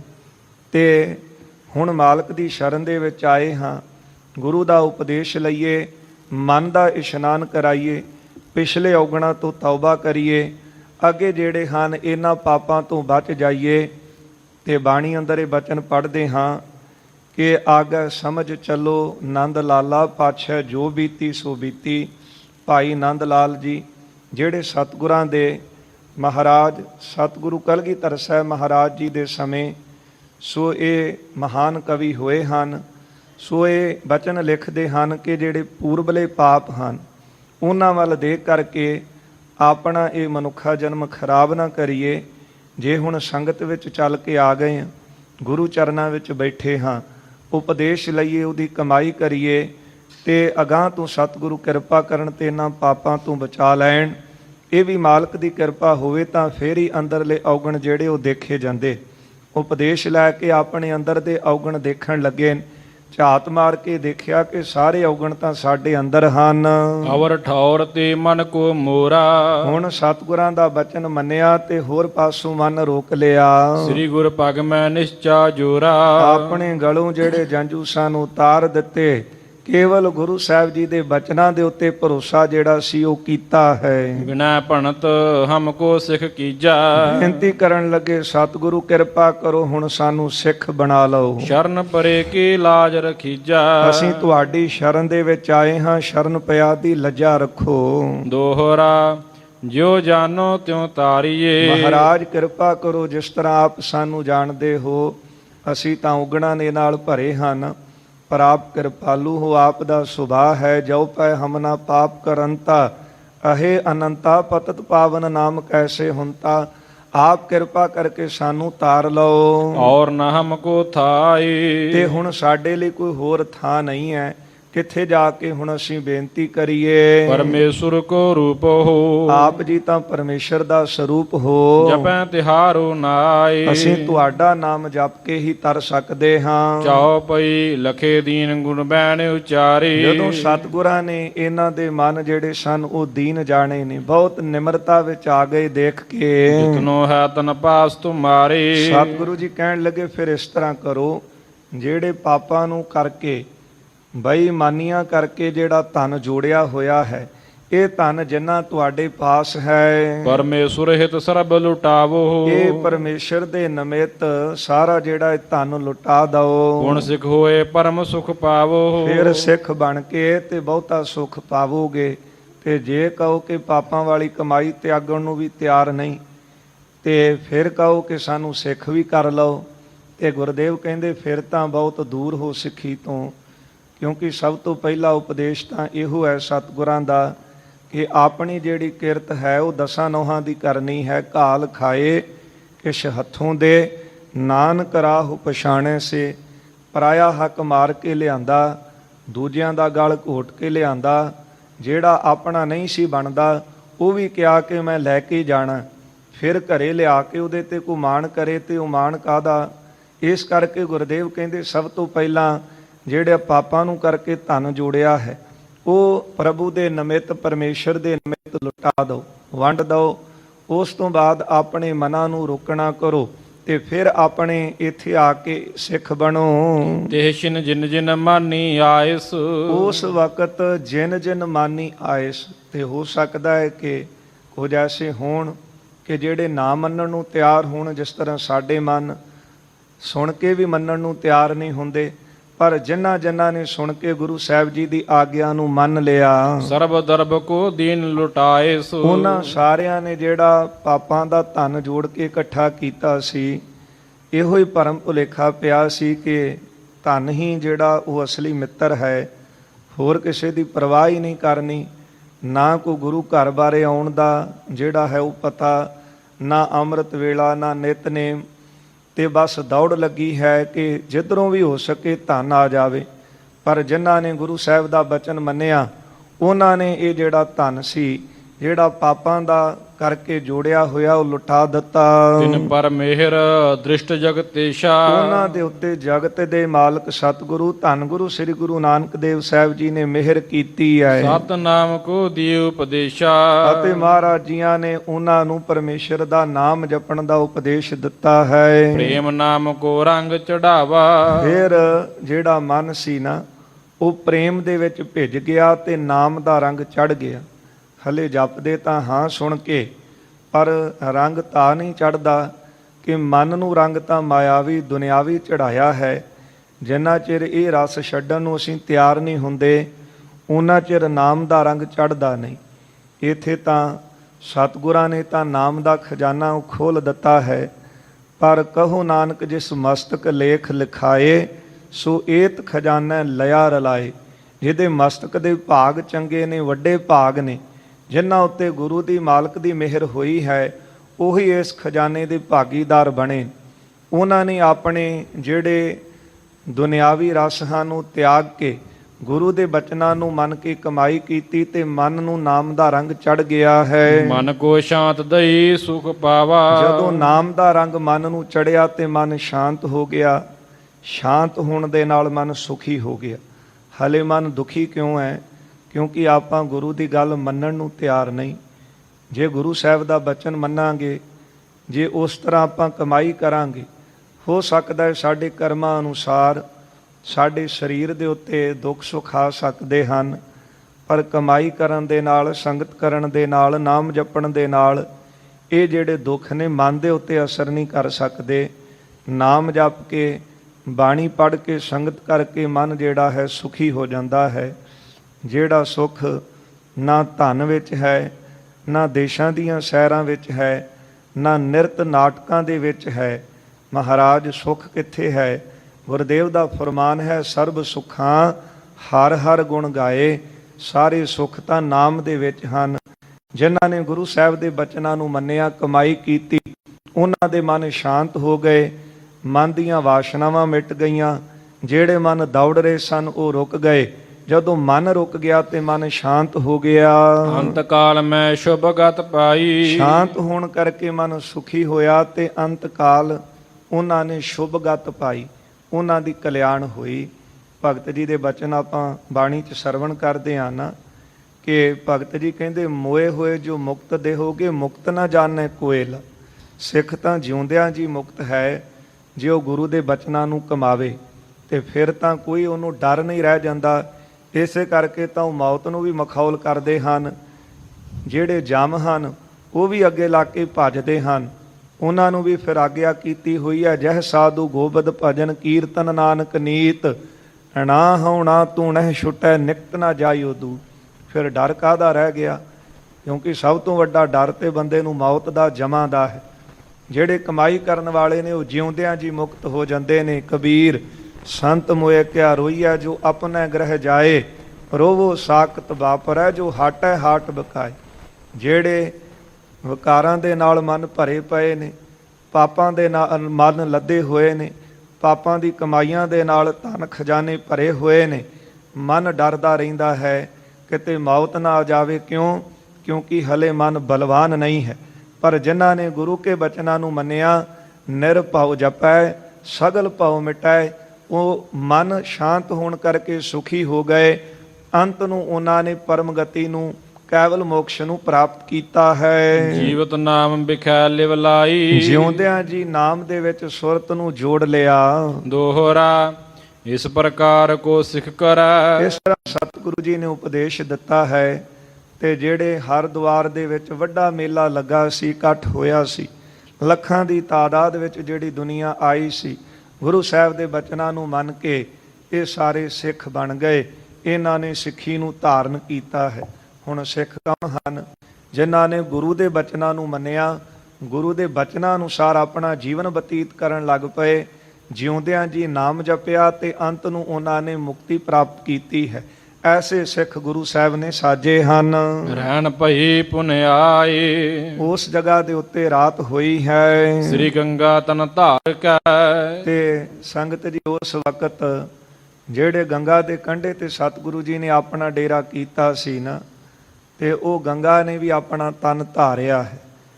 ਜਦੋਂ ਆਪਾਂ ਸੋਧਰ ਦਾ ਪਾਠ ਕਰਦੇ ਹਾਂ ਤੇ ਬਚਨ ਆਪਾਂ ਬਾਣੀ ਅੰਦਰ ਪੜ੍ਹਦੇ ਹਾਂ ਕਿ ਹੈ ਵਾਹਿਗੁਰੂ, ਤੁਹਾਡੇ ਨਾਮ ਨੂੰ ਤਾਂ ਸਾਰੇ ਦੇਵੀ ਦੇਵਤੇ ਜਿਹੜੇ ਹਨ ਉਹ ਗਾ ਰਹੇ ਹਨ। ਇਸ ਕਰਕੇ ਜਿਹੜੇ ਦੇਵਤੇ ਹਨ ਉਹ ਵੀ ਸਾਧੂ ਦੀ ਚਰਨ ਧੂੜ ਨੂੰ ਲੋਚਦੇ ਹਨ। ਭਗਤ ਜੀ ਦਾ ਬਚਨ ਬਾਣੀ ਅੰਦਰ ਪੜ੍ਹਦੇ ਹਾਂ, ਕਹੋ ਕਬੀਰ ਹਉ ਭਇਆ ਉਦਾਸ, ਤੀਰਥ ਵੱਡਾ ਕਿ ਹਰ ਕਾ ਦਾਸ। ਵੱਡਾ ਕੌਣ ਹੈ? ਨਾਮ ਜਪਣ ਵਾਲਾ ਵੱਡਾ ਹੈ, ਕਿਉਂਕਿ ਜਿਹੜੇ ਤੀਰਥ ਹਨ ਉਹ ਵੀ ਨਾਮ ਜਪਣ ਵਾਲਿਆਂ ਦੀ ਚਰਨ ਧੂੜ ਲੋਚਦੇ ਹਨ ਕਿ ਸਾਡੇ ਵਿੱਚ ਵੀ ਆਪਣੇ ਮੁਬਾਰਕ ਚਰਨ ਪਾਓ ਤੇ ਸਾਡੇ ਜਿਹੜੇ ਪਾਪ ਹਨ ਉਹ ਉਤਰ ਜਾਣ। ਜਿਹੜੇ ਆ ਕਰਕੇ ਲੋਕ ਪਾਪ ਉਤਾਰ ਕੇ ਜਾਂਦੇ, ਉਹਨਾਂ ਤੋਂ ਸਾਨੂੰ ਨਿਵਰਤੀ ਮਿਲੇ, ਅਸੀਂ ਵੀ ਪਵਿੱਤਰ ਹੋ ਜਾਈਏ। ਉਸ ਵਕਤ ਸਤਿਗੁਰੂ ਜੀ ਦੇ ਚਰਨਾਂ ਦੇ ਵਿੱਚ ਜਿਹੜੀ ਗੰਗਾ ਸੀ ਉਹ ਤਨ ਧਾਰ ਕੇ ਹਾਜ਼ਰ ਹੋਈ ਹੈ। ਚਲ ਪਹੁੰਚੀ ਤੇ ਥਾਏ, ਧੰਨ ਗੁਰੂ ਨਾਨਕ ਦੇਵ ਮਹਾਰਾਜ ਜੀ ਦੇ ਪਾਸ ਆਈ ਹੈ। ਚਉਪਈ ਕੰਚਨ ਥਾਰ ਲਿਏ ਨਿਜ ਹਾਥਾ, ਸਤਿਗੁਰਾਂ ਨੂੰ ਭੇਟਾ ਦੇਣ ਵਾਸਤੇ ਆਪਣੇ ਹੱਥ ਦੇ ਵਿੱਚ ਇੱਕ ਸੋਨੇ ਦਾ ਥਾਲ ਲਿਆ ਹੈ। ਭਰਿਓ ਨਿਹਕ ਮੁਕਤਾ ਕੇ ਸਾਥਾ, ਉਹ ਸੋਨੇ ਦਾ ਥਾਲ ਹੀਰੇ ਅਤੇ ਮੋਤੀਆਂ ਨਾਲ ਭਰਿਆ ਹੈ। ਧਰੀ ਪੇਟ ਸ੍ਰੀ ਗੁਰੂ ਅਗਾਰੀ, ਸਤਿਗੁਰੂ ਧੰਨ ਗੁਰੂ ਨਾਨਕ ਦੇਵ ਮਹਾਰਾਜ ਜੀ ਦੇ ਚਰਨਾਂ ਦੇ ਅੱਗੇ ਗੰਗਾ ਨੇ ਵੀ ਆ ਕੇ ਭੇਟਾ ਰੱਖੀ ਹੈ। ਕਿਉਂਕਿ ਹੋਰ ਲੋਕ ਤਾਂ ਜਾ ਕੇ ਇਹਨਾਂ ਦੇ ਵਿੱਚ ਜਿਹੜੀਆਂ ਵਸਤੂਆਂ ਭੇਟ ਕਰਦੇ ਹਨ, ਪਰ ਅੱਜ ਇਹ ਜਿਹੜੀਆਂ ਦੇਵੀਆਂ ਦੇਵਤੇ ਹਨ ਇਹ ਵੀ ਚੱਲ ਕੇ ਮਾਲਕ ਦੀ ਸ਼ਰਨ ਦੇ ਵਿੱਚ ਆ ਕਰਕੇ ਭੇਟਾਵਾਂ ਰੱਖਦੇ ਨੇ। ਇਹਨੇ ਤਨ ਧਾਰ ਕੇ ਗੁਰੂ ਨਾਨਕ ਸਾਹਿਬ ਜੀ ਦੀ ਸ਼ਰਨ ਵਿੱਚ ਆਈ, ਹੱਥ ਦੇ ਵਿੱਚ ਸੋਨੇ ਦਾ ਥਾਲ ਰੱਖਿਆ, ਉਹ ਥਾਲ ਦੇ ਵਿੱਚ ਹੀਰੇ ਮੋਤੀ ਲਿਆਂਦੇ ਹਨ। ਕਰ ਪਦ ਬੰਧਨ ਗਿਰਾ ਉਚਾਰੀ, ਧੰਨ ਗੁਰੂ ਨਾਨਕ ਦੇਵ ਮਹਾਰਾਜ ਜੀ ਦੇ ਚਰਨਾਂ ਦੇ ਉੱਤੇ ਬੰਦਨਾ ਕੀਤੀ ਹੈ, ਨਮਸਕਾਰ ਕੀਤੀ ਹੈ, ਬੇਨਤੀ ਕਰਨ ਲੱਗੀ। ਦੁਸ਼ਟਰ ਅਤ ਕਲਮਲ ਕਲ ਕਾਲਾ, ਹੈ ਮਹਾਰਾਜ ਕਲਯੁਗ ਦਾ ਸਮਾਂ ਜਿਹੜਾ ਹੈ ਬੜਾ ਭਿਆਨਕ ਹੈ ਤੇ ਬਹੁਤ ਹੀ ਇਸੇ ਤਰ੍ਹਾਂ ਪਾਪਾਂ ਦੇ ਨਾਲ ਗਰਸਿਆ ਹੋਇਆ ਹੈ। ਮੋਤੇ ਸਹੇ ਨ ਜਾਏ ਕਿਰਪਾਲਾ, ਹੈ ਕਿਰਪਾਲੂ ਜੀ ਮੇਰੇ ਕੋਲੋਂ ਇਹ ਪਾਪ ਜਿਹੜੇ ਇਹਨਾਂ ਲੋਕਾਂ ਦੇ ਸਹਾਰੇ ਨਹੀਂ ਜਾਂਦੇ। ਕਿਰਪਾ ਧਾਰ ਸੋਹ ਕਰੋ ਉਪਾਈ, ਆਪ ਕਿਰਪਾ ਕਰੋ ਮੇਰੇ ਤੇ, ਰਹਿਮਤ ਕਰੋ, ਤਰਸ ਕਰੋ, ਮੇਰਾ ਕੋਈ ਉਪਾਅ ਕਰੋ। ਜਾਤੇ ਹੋਵੇ ਸੁਖ ਮੋਹਿ ਸਦਾਈ, ਐਸਾ ਉਪਾਅ ਕੋਈ ਦੱਸੋ ਕਿ ਜਿਹਦੇ ਨਾਲ ਮੈਨੂੰ ਸਦਾ ਸੁਖ ਮਿਲ ਸਕੇ। ਤੁਮ ਉਪਕਾਰ ਕਰਨ ਕੇ ਹਿਤਾ, ਸਤਿਗੁਰੂ ਤੁਸੀਂ ਤਾਂ ਉਪਕਾਰ ਕਰਨ ਦੇ ਵਾਸਤੇ ਦੇਹ ਤਰੀ ਬੇਦੀ ਕੁਲ ਕੀਤਾ, ਬੇਦੀਆਂ ਦੇ ਕੁਲ ਦੇ ਨਿਸ਼ਾਨ ਸਰੂਪ ਆਪ ਜੀ ਨੇ ਪਰਉਪਕਾਰ ਵਾਸਤੇ ਦੇਹੀ ਧਾਰੀ ਹੈ। ਕਿੰਨਾ ਕਿੰਨਾ ਉੱਤੇ ਪਰਉਪਕਾਰ ਕੀਤਾ ਤੇ ਕਿੰਨਾ ਤੇ ਨਹੀਂ ਕੀਤਾ, ਉਹ ਪ੍ਰਭੂ ਦਾ ਤੇ ਸਾਰਿਆਂ ਦੇ ਉੱਤੇ ਹੀ ਪਰਉਪਕਾਰ ਹੈ ਨਾ, ਕਿਉਂਕਿ ਸਾਰੀ ਸ੍ਰਿਸ਼ਟੀ ਸਾਜੀ ਉਸ ਦੀ ਆਪਣੀ ਹੈ। ਸੋ ਲੋਕਾਂ ਨੇ ਆਪੋ ਆਪਣੇ ਦੇਵਤੇ ਵੰਡੇ ਹੋਣਗੇ, ਪਰ ਉਹ ਰੱਬ ਪ੍ਰਭੂ ਸਾਰਿਆਂ ਦਾ ਸਾਂਝਾ ਹੈ, ਸਾਰੇ ਉਸੇ ਨੂੰ ਧਿਆਰੇ ਹਨ। ਇਸ ਕਰਕੇ ਇਹਨੇ ਵੀ ਬੇਨਤੀ ਕੀਤੀ ਹੈ ਕਿ ਆਪ ਜੀ ਨੇ ਪਰਉਪਕਾਰ ਵਾਸਤੇ ਦੇਹੀ ਧਾਰੀ ਹੈ। ਸੁਣ ਕਰ ਸੁਰਸਰ ਕੀ ਅਸਬਾਨੀ, ਜਦੋਂ ਗੰਗਾ ਨੇ ਇਸ ਤਰ੍ਹਾਂ ਬੇਨਤੀ ਕੀਤੀ ਹੈ, ਇਹਦੀ ਬੇਨਤੀ ਨੂੰ ਸੁਣ ਕੇ ਕਿਰਪਾ ਧਾਰ ਬੋਲੇ ਗੁਣ ਖਾਨੀ, ਗੁਣਾਂ ਦੀ ਖਾਨ ਸਤਿਗੁਰੂ ਜੀ ਮਿਹਰ ਦੇ ਘਰ ਵਿੱਚ ਆਏ ਤੇ ਕਹਿਣ ਲੱਗੇ, ਜੇ ਪਰਮੇਸ਼ਰ ਪਰਮ ਪਿਆਰੀ, ਕਹਿੰਦੇ ਹਨ ਕਿ ਗੰਗਾ ਜਿਹੜੇ ਪਰਮੇਸ਼ਰ ਦੇ ਪਰਮ ਪਿਆਰੇ ਸੇਵਕ ਹਨ, ਭਜਨੀਕ ਸਾਧੂ ਹਨ, ਬੰਦਗੀ ਕਰਨ ਵਾਲੇ ਹਨ, ਕਰੋ ਧਿਆਨ ਤਿਨ ਸੰਝ ਸਕਾਰੀ, ਸ਼ਾਮ ਸਵੇਰੇ ਤੂੰ ਉਹਨਾਂ ਦੇ ਚਰਨਾਂ ਦਾ ਧਿਆਨ ਧਾਰ ਜਿਹੜੇ ਪ੍ਰਭੂ ਦਾ ਨਾਮ ਜਪਦੇ ਨੇ। ਉਹ ਮਹਿ ਚਰਨੇ ਆਨ ਜਪ ਪਾਵੈ, ਉਹ ਜਦੋਂ ਭਜਨੀਕ ਸਾਧੂ ਆ ਕੇ ਤੇਰੇ ਵਿੱਚ ਆਪਣੇ ਮੁਬਾਰਕ ਚਰਨ ਪਾਉਣਗੇ, ਤਤ ਛਿਨ ਤੁਮਰੇ ਕਲ ਖੁਨ ਸਾਵੈ, ਤਤ ਛਿਨ ਬਹੁਤ ਛੇਤੀ ਜਿਹੜੇ ਤੇਰੇ ਕਲਮਲ ਪਾਪ ਜਿਹੜੇ ਉਤਾਰ ਜਾਂਦੇ ਹਨ। ਕਲਯੁਗੀ ਪਾਪੀ ਜੀਵ ਇਹ ਸਾਰੇ ਹੀ ਦੂਰ ਹੋ ਜਾਣਗੇ। ਜਿਉ ਆਵਤ ਕਾਰਤਿਕ ਕੋ ਮਾਸਾ, ਜਦੋਂ ਕੱਤਕ ਦਾ ਮਹੀਨਾ ਆਉਂਦਾ ਹੈ ਬਿਮਲ ਸੁਧ ਹੈ ਜਾਤ ਆਕਾਸ਼ਾ, ਤੇ ਆਕਾਸ਼ ਜਿਹੜਾ ਉਹ ਪਵਿੱਤਰ ਸ਼ੁੱਧ ਹੋ ਜਾਂਦਾ ਹੈ। ਜਿਉ ਨਿਰਮਲ ਹੋਵੇ ਤਤਕਾਲ, ਇਸ ਤਰ੍ਹਾਂ ਤਤਕਾਲ ਤੇਰੇ ਵਿੱਚ ਭਜਨੀਕ ਸਾਧੂ ਆ ਕੇ ਇਸ਼ਨਾਨ ਕਰਨਗੇ, ਆਪਣੇ ਚਰਨ ਪਾਉਣਗੇ, ਉਹਨਾਂ ਦੇ ਚਰਨ ਪੈਣ ਦੇ ਨਾਲ ਪਵਿੱਤਰ ਹੋ ਜਾਵੇਂਗੀ। ਸੰਤਨ ਲੱਛਣ ਸੁਨੋ ਰਸਾਲਾ, ਹੁਣ ਇਹ ਵੀ ਦੱਸਦੇ ਹਨ ਕਿ ਜਿਹੜੇ ਰਸਦਾਇਕ ਸੰਤਾਂ ਦੇ ਲੱਛਣ ਵੀ ਸੁਣੋ। ਕਹਿਣ ਕਹਾਵਨ ਕਉ ਕਈ ਕੇਤੇ, ਕਹਿਣ ਨੂੰ ਤਾਂ ਸਾਰੇ ਕਹਾਉਂਦੇ ਨੇ ਕਿ ਅਸੀਂ ਸੰਤ ਹਾਂ, ਸਾਧੂ ਹਾਂ, ਪਰ ਗੁਰਦੇਵ ਕਹਿਣ ਲੱਗੇ ਕਿ ਸੰਤਾਂ ਦੇ ਰਸਦਾਇਕ ਜਿਹੜੇ ਲੱਛਣ ਹਨ ਉਹ ਵੀ ਸੁਣੋ। ਸੁਖਤਾ ਰਜਤ ਜਗਤ ਕੋ ਜਾਣਤ, ਜਿਸ ਤਰ੍ਹਾਂ ਸਿੱਪੀ ਦੇ ਵਿੱਚੋਂ ਚਾਂਦੀ ਪ੍ਰਤੀਤ ਹੁੰਦਾ ਹੈ ਨਾ, ਇਸੇ ਤਰ੍ਹਾਂ ਉਹ ਜਿਹੜੇ ਸੰਤ ਜਾਣੇ ਉਹ ਜਗਤ ਨੂੰ ਜਾਣਦੇ। ਜਿਸ ਤਰ੍ਹਾਂ ਹੈ ਸਿੱਪੀ ਤੇ ਦੂਰੋਂ ਇਹ ਪ੍ਰਤੀਤ ਹੋਵੇਗਾ ਕਿ ਚਾਂਦੀ, ਪਰ ਜਦੋਂ ਕੋਲ ਆ ਕੇ ਦੇਖਦੇ ਆ ਤੇ ਉਹ ਚਾਂਦੀ ਨਹੀਂ, ਉਹ ਤਾਂ ਇੱਕ ਸਿੱਪੀ ਹੈ। ਜਿਸ ਤਰ੍ਹਾਂ ਰੇਤਾ ਨੂੰ ਦੂਰੋਂ ਦੇਖ ਕਰਕੇ ਮਿਰਗ ਦੌੜ ਕੇ ਆਉਂਦਾ ਹੈ ਕਿ ਪਾਣੀ ਦਾ ਤਲਾਬ ਹੈ, ਪਰ ਨੇੜੇ ਆ ਕੇ ਦੇਖਦਾ ਹੈ ਕਿ ਉਹ ਤਾਂ ਹੋਰ ਦੂਰ ਚਲੀ ਗਈ। ਜਿਸ ਤਰ੍ਹਾਂ ਕਦੇ ਹਿਰਨ ਦੀ ਰੇਤਾ ਵਿੱਚੋਂ ਮਾਰੂਥਲ ਤੋਂ ਪਿਆਸ ਨਹੀਂ ਬੁੱਝਦੀ, ਇਸੇ ਤਰ੍ਹਾਂ ਜੋ ਦਿਖਦਾ ਹੈ ਉਹ ਹੈ ਨਹੀਂ। ਜਿਹੜੇ ਸੰਤ ਜਾਣੇ ਉਹ ਇਸ ਤਰ੍ਹਾਂ ਸੰਸਾਰ ਨੂੰ ਜਾਣ ਲੈਂਦੇ ਕਿ ਜੋ ਇਹ ਦਿਸ ਰਿਹਾ ਹੈ ਨਾ, ਵਾਸਤਵ ਦੇ ਵਿੱਚ ਇਹ ਹੈ ਨਹੀਂ। ਜੋ ਸਰੀਰ ਹੈ, ਜੋ ਸਾਖ ਸੰਬੰਧੀ ਨੇ, ਜੋ ਘਰ-ਬਾਰ ਧਨ ਦੌਲਤ ਇਤਿਆਦਿਕ ਨੂੰ ਸੱਚ ਸਮਝੀ ਬੈਠੇ ਹਾਂ, ਪਰ ਵਾਸਤਵ ਦੇ ਵਿੱਚ ਇਹ ਤਾਂ ਸੱਚ ਨਹੀਂ ਹੈ। ਇਸ ਤਰ੍ਹਾਂ ਸੰਤ ਜਨ ਜਿਹੜੇ ਹਨ ਉਹ ਸੰਸਾਰ ਨੂੰ ਨਾਸਵੰਤ ਜਾਣ ਲੈਂਦੇ ਨੇ। ਹਰਖ ਸ਼ੋਕ ਮੈਂ ਰਹਿਤ ਸਮਾਨਤ, ਫਿਰ ਖੁਸ਼ੀ ਗਮੀ ਦੇ ਵਿੱਚ ਆਪਣੀ ਬਿਰਤੀ ਨੂੰ ਸਮਾਨ ਰੱਖਦੇ ਨੇ। ਕੌਣ ਹਨ ਸੰਤ ਜਨ? ਬਾਣੀ ਵਿੱਚ ਵੀ ਆਪਾਂ ਉਹਨਾਂ ਦੇ ਪਰਥਾਏ ਪੜ੍ਹਦੇ ਹਾਂ ਤੇ ਜਿਹੜੇ ਬੁੱਧੀਜੀਵੀ ਇਹ ਕਹਿੰਦੇ ਨੇ ਕਿ ਹੈ ਹੀ ਨਹੀਂ, ਤੇ ਜੇ ਹੁੰਦੇ ਹੀ ਨਾ ਤੇ ਫਿਰ ਉਹਨਾਂ ਦੀ ਰੀਸ ਕਿਉਂ ਕੀਤੀ ਜਾਂਦੀ? ਰੀਸ ਤਾਂ ਹੁੰਦੀ ਹੈ ਨਾ ਜੇ ਸੋਨਾ ਹੈ ਤੇ ਆਰਟੀਫਿਸ਼ੀਅਲ ਬਣਿਆ, ਤੇ ਜੇ ਸੋਨਾ ਹੀ ਨਾ ਹੁੰਦਾ ਤੇ ਆਰਟੀਫਿਸ਼ੀਅਲ ਨੂੰ ਕਿਹਨੇ ਪੁੱਛਣਾ ਸੀ? ਜੇ ਸੰਤ ਹਨ ਤੇ ਫੇਰ ਹੀ ਤਾਂ ਪੁਸ਼ਾਕਾਂ ਪਾ ਕੇ ਅਧੂਰੇ ਵੀ ਰੀਸ ਕਰਦੇ ਹਨ ਕਿ ਸਾਡਾ ਵੀ ਇਸ ਤਰ੍ਹਾਂ ਮਾਨ ਸਨਮਾਨ ਹੋਵੇ। ਪਰ ਗੁਰਦੇਵ ਕਹਿੰਦੇ ਹਨ ਕਿ ਸੁਣ ਗੱਲਾਂ ਆਕਾਸ਼ ਕੀ, ਕੀਟਾਂ ਆਈ ਰੀਸ। ਆਕਾਸ਼ ਦੇ ਵਿੱਚ ਉੱਡਦੇ ਪੰਛੀਆਂ ਵੱਲ ਦੇਖ ਕੇ ਕੀੜੇ ਵੀ ਚਾਹੁੰਦੇ ਨੇ ਰੀਸ ਕਰੀਏ, ਪਰ ਹੁੰਦਾ ਕੀ ਹੈ, ਸਵੇਰ ਨੂੰ ਖੰਭ ਕਿਤੇ ਤੇ ਆਪ ਕਿਤੇ, ਉਹ ਰੀਸ ਨਹੀਂ ਕਰ ਸਕਦੇ। ਪਰ ਜਿਹੜੇ ਪੂਰਨ ਕਮਾਈ ਵਾਲੇ ਹਨ, ਗੁਰਦੇਵ ਕਹਿੰਦੇ ਹਨ ਜਿਨ ਹਰ ਮਨ ਵਸਿਆ ਸੇ ਦਰ ਸਾਚੇ, ਦਰ ਸਾਚੈ ਸਚਿਆਰਾ, ਉਹਨਾਂ ਦੀ ਸੋਭਾ ਜੁਗ ਜੁਗ ਹੋਈ, ਕੋਏ ਨਾ ਮੇਟਣ ਹਾਰ।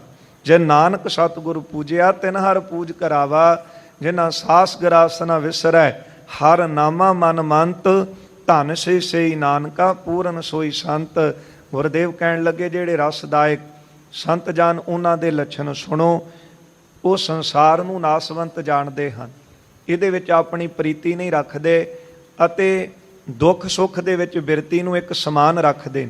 ਜਿਹੜੇ ਰੀਸ ਕਰਕੇ ਪੁਸ਼ਾਕਾਂ ਪਾ ਕੇ ਤੁਰੇ ਫਿਰਦੇ, ਜਦੋਂ ਕੁਝ ਮਿਲਦਾ ਹੈ ਤੇ ਫਿਰ ਵਾਹਵਾ, ਜੇ ਕੁਝ ਚਲਾ ਗਿਆ ਤੇ ਫਿਰ ਆਮ ਲੋਕਾਂ ਦੇ ਵਾਂਗੂ ਰੋਣ ਪਿੱਟਣ ਲੱਗ ਪੈਣਾ। ਇਸ ਤਰ੍ਹਾਂ ਨਹੀਂ।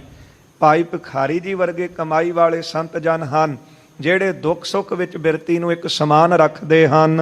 ਮ੍ਰਿਦੁਲ ਹਿਰਦਾ ਨਿਤ ਪਰੇ ਉਪਕਾਰੀ, ਉਹਨਾਂ ਸੰਤਾਂ ਦਾ ਹਿਰਦਾ ਮ੍ਰਿਦੁਲ ਬਹੁਤ ਕੋਮਲ ਹੈ ਅਤੇ ਉਹ ਜਨ ਜਿਹੜੇ ਹਨ ਜਨ ਪਰ ਉਪਕਾਰੀ ਆਏ। ਉਹ ਪਰ ਉਪਕਾਰ ਵਾਸਤੇ ਸੰਸਾਰ ਤੇ ਆਉਂਦੇ। ਹੁਣ ਪਰ ਉਪਕਾਰ ਹੁੰਦਾ ਕੀ ਹੈ? ਜਿਹੜਾ ਬਿਨਾਂ ਕਿਸੇ ਸਵਾਰਥ ਤੋਂ ਦੂਜੇ ਦੇ ਉੱਤੇ ਕੀਤਾ ਜਾਵੇ ਉਪਕਾਰ, ਉਹਨੂੰ ਕਿਹਾ ਜਾਂਦਾ ਹੈ ਪਰ ਉਪਕਾਰ। ਆਪਣੇ ਲਈ ਤਾਂ ਅਸੀਂ ਸਾਰੇ ਹੀ ਜਿਉਂਦੇ ਹਾਂ, ਸਵੇਰ ਤੋਂ ਸ਼ਾਮ ਤੱਕ ਦੌੜਦੇ ਹਾਂ ਤੇ ਆਪਣੇ ਲਈ, ਆਪਣੇ ਬੱਚਿਆਂ ਲਈ, ਸਾਕ ਸੰਬੰਧੀਆਂ ਲਈ, ਦੂਜੇ ਲਈ ਕੌੜ ਦੇਣ ਵਾਸਤੇ ਤਿਆਰ ਹੈ। ਜੇ ਕੁਝ ਥੋੜਾ ਬਹੁਤਾ ਕੱਢਦੇ ਹਾਂ ਤੇ ਉਹ ਡਰਦਿਆਂ ਕੱਢ ਦੇਈਦਾ ਹੈ। ਜੋ ਬਾਬੇ ਕੇ ਦਾਮ ਨਾ ਦਹਿ ਹੈ ਤਿੰਨ ਤੇ ਗਹਿ ਬਾਬਰ ਕੇ ਲੈ ਹੈ, ਤਾਂ ਡਰ ਲੱਗਦਾ ਹੈ। ਉਹ ਥੋੜਾ ਬਹੁਤਾ ਕੱਢ ਕੇ ਤੇ ਉਹ ਵੀ ਸੂਮਾ ਵਾਂਗੂ ਡਰ ਡਰ ਕੇ ਕਹਿਣਾ ਕਿ ਇੱਧਰ ਦੇ ਦਈਏ ਕਿ ਰਹਿਣ ਦਈਏ। ਸੋ ਇਸ ਤਰ੍ਹਾਂ ਆਪਣੇ ਮਨ ਨੂੰ ਲਲਚਾਈ ਜਾਣਾ, ਕਿਉਂਕਿ ਦਾਨ ਕਰਨਾ ਕਿਹੜਾ ਸੌਖਾ ਹੈ, ਕਿਸੇ ਨੂੰ ਦੇਣਾ ਕਿਹੜਾ ਕੁਝ ਸੌਖਾ ਹੈ। ਜਿਹੜੇ ਦਾਨੀ ਹਨ ਉਹ ਤਾਂ ਆਪਣਾ ਆਪ ਵੀ ਕੁਰਬਾਨ ਕਰ ਦਿੰਦੇ ਨੇ। ਸੋ ਇਸ ਤਰ੍ਹਾਂ ਸਤਿਗੁਰੂ ਜੀ ਕਹਿੰਦੇ ਉਹ ਤਾਂ ਮ੍ਰਿਦਲ ਕੋਮਲ ਹਿਰਦੇ ਵਾਲੇ ਹੁੰਦੇ ਨੇ, ਉਹ ਪਰਉਪਕਾਰੀ ਹੁੰਦੇ ਹਨ ਸੰਤ ਜਨ। ਵਿਖੈ ਬਾਸ਼ਨਾ ਉਨ ਤੇ ਜਾਰੀ, ਉਹਨਾਂ ਨੇ ਆਪਣੇ ਮਨ ਦੇ ਵਿੱਚੋਂ ਜਿਹੜੀ ਵਿਸ਼ਿਆਂ ਦੀ ਵਾਸ਼ਨਾ ਹੈ ਉਹਨੂੰ ਸਾੜ ਦਿੰਦੇ ਹਨ ਕਮਾਈ ਕਰਕੇ ਨਾਮ ਦੇ ਨਾਲ। ਪਰ ਦੁਖ ਦੇਖ ਦੁਖੀ ਹੋਇਆ ਜਾਹੀ, ਐਸਾ ਸੁਭਾਅ ਹੁੰਦਾ ਹੈ ਸੰਤਾਂ ਦਾ, ਉਹ ਪਰਾਏ ਦਾ ਦੁੱਖ ਦੇਖ ਕਰਕੇ ਆਪਣਾ ਦੁੱਖ ਮੰਨਦੇ। ਉਹਨਾਂ ਦਾ ਹਿਰਦਾ ਦੁਖੀ ਹੋ ਜਾਂਦਾ ਹੈ। ਧੰਨ ਗੁਰੂ ਤੇਗ ਬਹਾਦਰ ਸਾਹਿਬ ਜੀ ਦੀ ਸ਼ਰਨ ਵਿੱਚ ਚੱਲ ਕੇ ਆਏ ਕਸ਼ਮੀਰ ਦੇ ਪੰਡਤ ਆ ਕੇ ਵਾਸਤਾ ਪਾਇਆ ਕਿ ਮਹਾਰਾਜ ਕਿਰਪਾ ਕਰੋ, ਸਾਡਾ ਧਰਮ ਖਤਰੇ ਵਿੱਚ ਹੈ। ਇਹ ਹਨ ਪਰਉਪਕਾਰੀ ਸੰਤ ਕਿ ਪਰਾਏ ਦਾ ਦੁੱਖ ਦੇਖ ਕਰਕੇ ਗੁਰਦੇਵ ਕਹਿੰਦੇ ਨੇ, ਪਰ ਦੁੱਖ ਦੇਖ ਦੁਖੀ ਹੋਵੇ ਜਾਹੀ। ਪਰਾਏ ਦਾ ਦੁੱਖ ਦੇਖ ਕਰਕੇ ਆਪਣਾ ਦੁੱਖ ਮੰਨਣਾ ਕਿ ਇਹ ਦੁੱਖ ਮੈਨੂੰ ਹੈ, ਇਹ ਮੇਰਾ ਹੈ। ਇਸ ਤਰ੍ਹਾਂ ਦੇ ਸੰਤ ਜਨ ਹਨ। ਪਰ ਸੁਖ ਲਖ ਹਰਖੈ ਮਨ ਮਾਹੀ। ਪਰਾਏ ਦਾ ਸੁੱਖ ਦੇਖ ਕਰਕੇ ਮਨ ਵਿੱਚ ਪ੍ਰਸੰਨ ਹੋਣਾ, ਪਰ ਸਾਡਾ ਸੁਭਾਅ ਕੀ ਹੈ? ਪਰਾਏ ਦਾ ਦੁੱਖ ਦੇਖ ਕਰਕੇ ਪ੍ਰਸੰਨ ਹੋਣਾ ਤੇ ਪਰਾਏ ਦਾ ਸੁੱਖ ਦੇਖ ਕਰਕੇ ਦੁਖੀ ਹੋ ਜਾਣਾ। ਉਹਨਾਂ ਬੰਦਾ ਆਪਣੇ ਕਰਮਾਂ ਕਰਕੇ ਦੁਖੀ ਨਹੀਂ ਹੁੰਦਾ ਜਿੰਨਾ ਬੰਦਾ ਕਿਸੇ ਦੇ ਪਰਾਏ ਦੇ ਸੁੱਖ ਦੇਖ ਕਰਕੇ ਹਿਰਦਾ ਦੁਖੀ ਹੈ। ਜਿੰਨਾ ਕੁ ਘਰ-ਬਾਰ ਆਪਣਾ ਬਣਿਆ ਠੀਕ ਹੈ, ਪਰ ਜਿਹੜੀ ਗਵਾਂਢੀ ਦੀ ਕੋਠੀ ਵੱਡੀ ਨਾ ਬਣ ਜਾਵੇ, ਇਹ ਮਨ ਜਿਹੜਾ ਉਹ ਦੁਖੀ ਹੋ ਰਿਹਾ ਦੂਜੇ ਦੇ ਘਰ ਨੂੰ ਦੇਖ ਕੇ ਕਿ ਉਹ ਕਿਉਂ ਚੰਗੀ ਖਾ ਰਿਹਾ, ਉਹ ਕਿਉਂ ਚੰਗੇ ਅਹੁਦੇ ਤੇ ਬੈਠਾ ਹੈ, ਉਹਦੇ ਕੋਲ ਚੰਗਾ ਘਰ-ਬਾਰ ਕਿਉਂ ਹੈ। ਗੁਰਦੇਵ ਕਹਿੰਦੇ ਪਰ ਸੰਤ ਜਨਾਂ ਦੇ ਲੱਛਣ ਸੁਣੋ। ਪਰਾਏ ਦੁੱਖ ਦੇਖ ਕਰਕੇ ਆਪ ਦੁਖੀ ਹੋ ਜਾਂਦੇ ਨੇ, ਪਰਾਏ ਦਾ ਸੁੱਖ ਦੇਖ ਕਰਕੇ ਉਹ ਸੁਖੀ ਹੋ ਜਾਂਦੇ ਹਨ। ਹਰ ਸਿਮਰਨ ਕੇ ਰੰਗੇ ਰੰਗਾ। ਹਰੀ ਸਿਮਰਨ ਦੇ ਵਿੱਚ, ਪ੍ਰਭੂ ਦੇ ਨਾਮ ਦੇ ਵਿੱਚ, ਸਿਮਰਨ ਦੇ ਵਿੱਚ ਉਹਨਾਂ ਦੇ ਮਨ ਰੰਗੇ ਰਹਿੰਦੇ ਹਨ। ਰੋਹਨ ਮੋਹਨ ਮਾਣਿ ਉਤੰਗਾ। ਨਾ ਕਿਸੇ ਨਾਲ ਧੋਖਾ ਕਰਦੇ ਨੇ, ਨਾ ਗੁਣਾ ਦਾ ਮਾਣ ਕਰਦੇ ਹਨ। ਮਾਨ ਹੁੰਦਾ ਹੋਏ ਨਿਮਾਣਾ, ਤਾਣ ਹੁੰਦੇ ਹੋਏ ਨਿਤਾਣਾ, ਅਤੇ ਨਾ ਮਾਨ ਉਤੰਗਾ। ਉਹਨਾਂ ਨੂੰ ਕਿਸੇ ਵੀ ਗੱਲ ਦਾ ਮਾਨ ਜਿਹੜਾ ਉਹ ਨਹੀਂ ਹੁੰਦਾ। ਜਿਨ ਕੇ ਚਰਨ ਸੰਗ ਅਗ ਤੀਰੇ। ਗੁਰਦੇਵ ਕਹਿਣ ਲੱਗੇ ਗੰਗਾ ਚਰਨਾਂ ਵਿੱਚ ਆਈ ਹੈ ਮਹਾਰਾਜ ਦੇ ਕਿ ਕਿਰਪਾ ਕਰੋ, ਇਹ ਵੀ ਦੱਸੋ ਕਿ ਮੇਰਾ ਕੋਈ ਹੱਲ ਕਰੋ ਮਹਾਰਾਜ। ਇਹ ਜਿਹੜੇ ਕਲਯੁਗੀ ਜੀਵ ਆਉਂਦੇ ਨੇ ਤੇ ਬਹੁਤ ਪਾਪੀ ਹਨ, ਤੇ ਜਦੋਂ ਆ ਕੇ ਇੱਥੇ ਨਹਾਉਂਦੇ ਨੇ, ਇਹਨਾਂ ਪਾਪੀਆਂ ਦਾ ਕਿੰਨਾ ਕੁ ਇਹ ਜਿਹੜੀ ਹੈ ਮੈਲ ਹੈ ਉਹ ਉਤਾਰ ਕੇ ਜਾਂਦੇ ਨੇ। ਤੇ ਸੋ ਮੇਰੇ ਅੰਦਰ ਇਹ ਜਿਹੜੇ ਪਾਪ ਉਤਾਰਦੇ ਨੇ, ਕਿਰਪਾ ਕਰੋ ਮੇਰਾ ਹੱਲ ਕਿਸ ਤਰ੍ਹਾਂ ਹੋਵੇ, ਪਾਪ ਦੂਰ ਕਿਸ ਤਰ੍ਹਾਂ ਹੋਣ। ਤੇ ਮਹਾਰਾਜ ਜੀ ਨੇ ਹੱਲ ਦੱਸਿਆ। ਗੁਰਦੇਵ ਕਹਿੰਦੇ ਐਸੇ ਜਿਹੜੇ ਸਿਮਰਨ ਦੇ ਵਿੱਚ ਜਿਨ੍ਹਾਂ ਦੇ ਮਨ ਰੰਗੇ ਹੋਣਗੇ, ਜਿਹੜੇ ਪੂਰਨ ਸੰਤ ਹੋਣਗੇ, ਤਿੰਨ ਕੇ ਚਰਨ ਸੰਗ ਅਗ ਤੇਰੇ, ਉਹਨਾਂ ਦੇ ਚਰਨ ਪੈਣ ਦੇ ਨਾਲ ਤੇਰੇ ਜਿਹੜੇ ਅਗ ਪਾਪ ਹਨ ਉਹ ਦੂਰ ਹੋਣਗੇ। ਹੋਏ ਨਸ਼ਟ ਨਹਿ ਲਾਗੇ ਦੀਰੇ। ਉਹ ਨਸ਼ਟ ਹੋ ਜਾਣਗੇ, ਦੇਰੀ ਨਹੀਂ ਲੱਗੇਗੀ। ਪਰ ਬੰਦਾ ਕਿੰਨਾ ਸਵਾਰਥੀ ਹੈ ਨਾ, ਪਾਪ ਆਪ ਕਰਦਾ ਹੈ, ਨਹਾਉਣ ਤੀਰਥਾਂ ਤੇ ਚਲਾ ਜਾਂਦਾ ਹੈ ਕਿ ਮੇਰੇ ਪਾਪ ਜਿਹੜੇ ਉਹ ਤੀਰਥ ਆਪਣੇ ਵਿੱਚ ਲੈ ਲਏ। ਪਰ ਇਹ ਤੀਰਥ ਵੀ ਚਲੋ ਪਰਉਪਕਾਰੀ ਹਨ, ਪਰ ਹੁਣ ਕਿੱਡਾ ਸਵਾਰਥੀ ਹੋ ਗਿਆ। ਜਿਹੜਾ ਪਾਣੀ ਸਭ ਤੋਂ ਪਹਿਲਾਂ ਗੁਰਦੇਵ ਕਹਿੰਦੇ ਪਹਿਲਾ ਪਾਣੀ ਜੀਓ ਹੈ, ਪਾਣੀ ਪਿਤਾ ਜਗਤ ਕਾ, ਉਸ ਪਾਣੀ ਨੂੰ ਹੀ ਦੂਸ਼ਿਤ ਕਰਨ ਵਾਸਤੇ ਆ ਵੱਡੇ ਵੱਡੇ ਕਾਰਖਾਨੇ ਦੇਖੀਦੇ ਨੇ ਕਿ ਇਹਨਾਂ ਦਾ ਜਿਹੜਾ ਗੰਦਾ ਪਾਣੀ ਉਹ ਇਹਨਾਂ ਪਾਵਨ ਪਵਿੱਤਰ ਤੀਰਥਾਂ ਦੇ ਵਿੱਚ ਕੱਢ ਦਿੱਤਾ ਲੋਕਾਂ ਨੇ।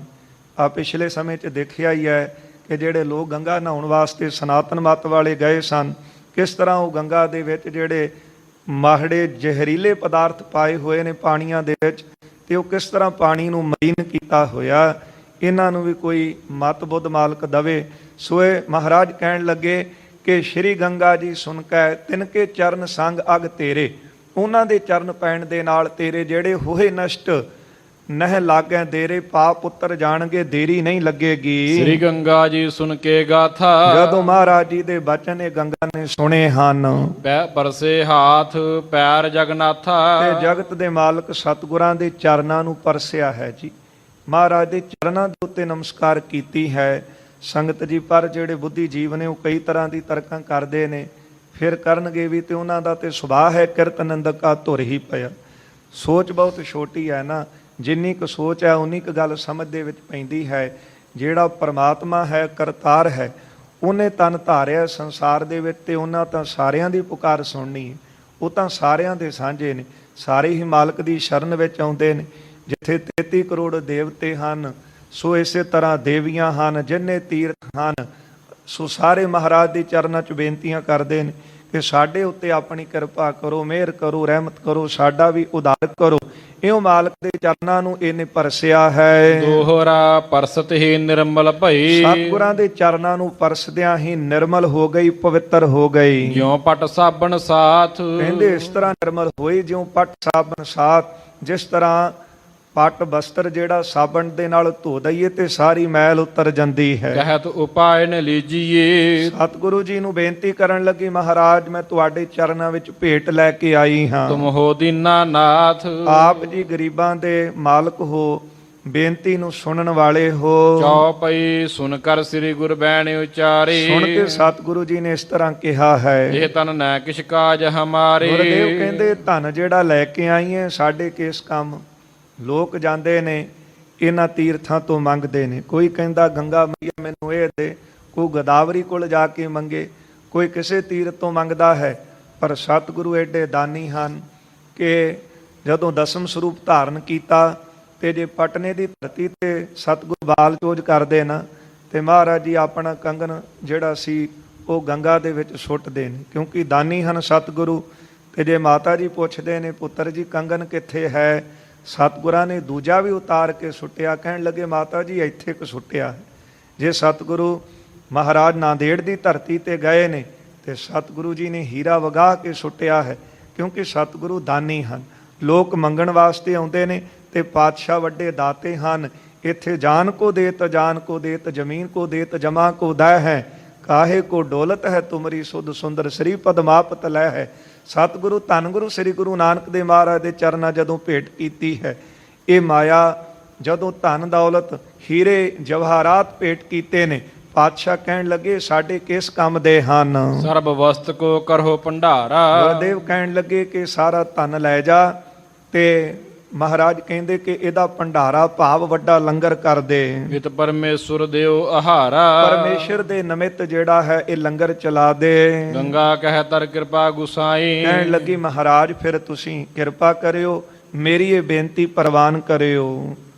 ਤੁਮ ਪੀ ਆਸਨ ਅਚੋ ਤਹਿ ਆਈ। ਤੇ ਜਦੋਂ ਮੈਂ ਲੰਗਰ ਕਰਾਂ ਤੇ ਸਤਿਗੁਰੂ ਤੁਸੀਂ ਵੀ ਉੱਥੇ ਜ਼ਰੂਰ ਪਹੁੰਚਿਓ ਤੇ ਆ ਕੇ ਇਸ ਭੰਡਾਰੇ ਦੇ ਵਿੱਚ ਲੰਗਰ ਦੇ ਵਿੱਚ ਆਪ ਜੀ ਭੋਜਨ ਛਕਿਓ। ਇਸ ਪ੍ਰਕਾਰ ਕਹਿ ਬਹੁਰ ਪਧਾਰੀ। ਇਸ ਤਰ੍ਹਾਂ ਬੇਨਤੀਆਂ ਕਰਕੇ ਫਿਰ ਚਲੀ ਗਈ। ਭਈ ਤੁਪੌਰ ਉਦਤਿਓ ਤਿਮਰਾਰੀ। ਜਦੋਂ ਸਵੇਰ ਹੋਇਆ, ਦਿਨ ਸਵੇਰ ਹੋਈ ਹੈ, ਦਿਨ ਚੜਿਆ, ਸੂਰਜ ਪ੍ਰਗਟਿਆ ਹੈ, ਤਬ ਹੀ ਸੁਰਸਰ ਕੀਨ ਭੰਡਾਰਾ। ਤੇ ਗੰਗਾ ਨੇ ਉਸ ਵਕਤ ਵੱਡਾ ਭੰਡਾਰਾ ਲੰਗਰ ਜਿਹੜਾ ਸੀ ਉੱਥੇ ਕੀਤਾ ਹੈ। ਨਾਨਾ ਬਿਦ ਕੇ ਬਣੇ ਆਹਾਰਾ। ਕਈ ਤਰ੍ਹਾਂ ਦੇ ਪਕਵਾਨ ਜਿਹੜੇ ਸੀ ਉਹ ਤਿਆਰ ਕੀਤੇ ਗਏ। ਸਰਬ ਸੁਰਨ ਕੋ ਕੀਨ ਅਵਾਹਣਾ। ਸਾਰੇ ਜਿਹੜੇ ਦੇਵਤੇ ਸਨ ਉਹਨਾਂ ਨੂੰ ਵੀ ਬੁਲਾਇਆ ਗਿਆ। ਤੇ ਛਿਨ ਆਏ ਜਹ ਜਲ ਪਾਵਣਾ। ਜਿੱਥੇ ਗੰਗਾ ਸੀ ਉੱਥੇ ਸਾਰੇ ਹੀ ਦੇਵਤੇ ਤਨ ਧਾਰ ਕੇ ਆਏ ਹਨ। ਨਾਰਦ ਸ੍ਰੀ ਬ੍ਰਹਮਾ ਸੰਗ ਆਵਾ। ਕਹਿੰਦੇ ਨਾਰਦ ਜੀ ਵੀ ਬ੍ਰਹਮਾ ਦੇ ਸਮੇਤ ਆਏ ਹਨ। ਗੌਰੀ ਸੋ ਸ੍ਰੀ ਸੰਭ ਸੁਹਾਵਾ।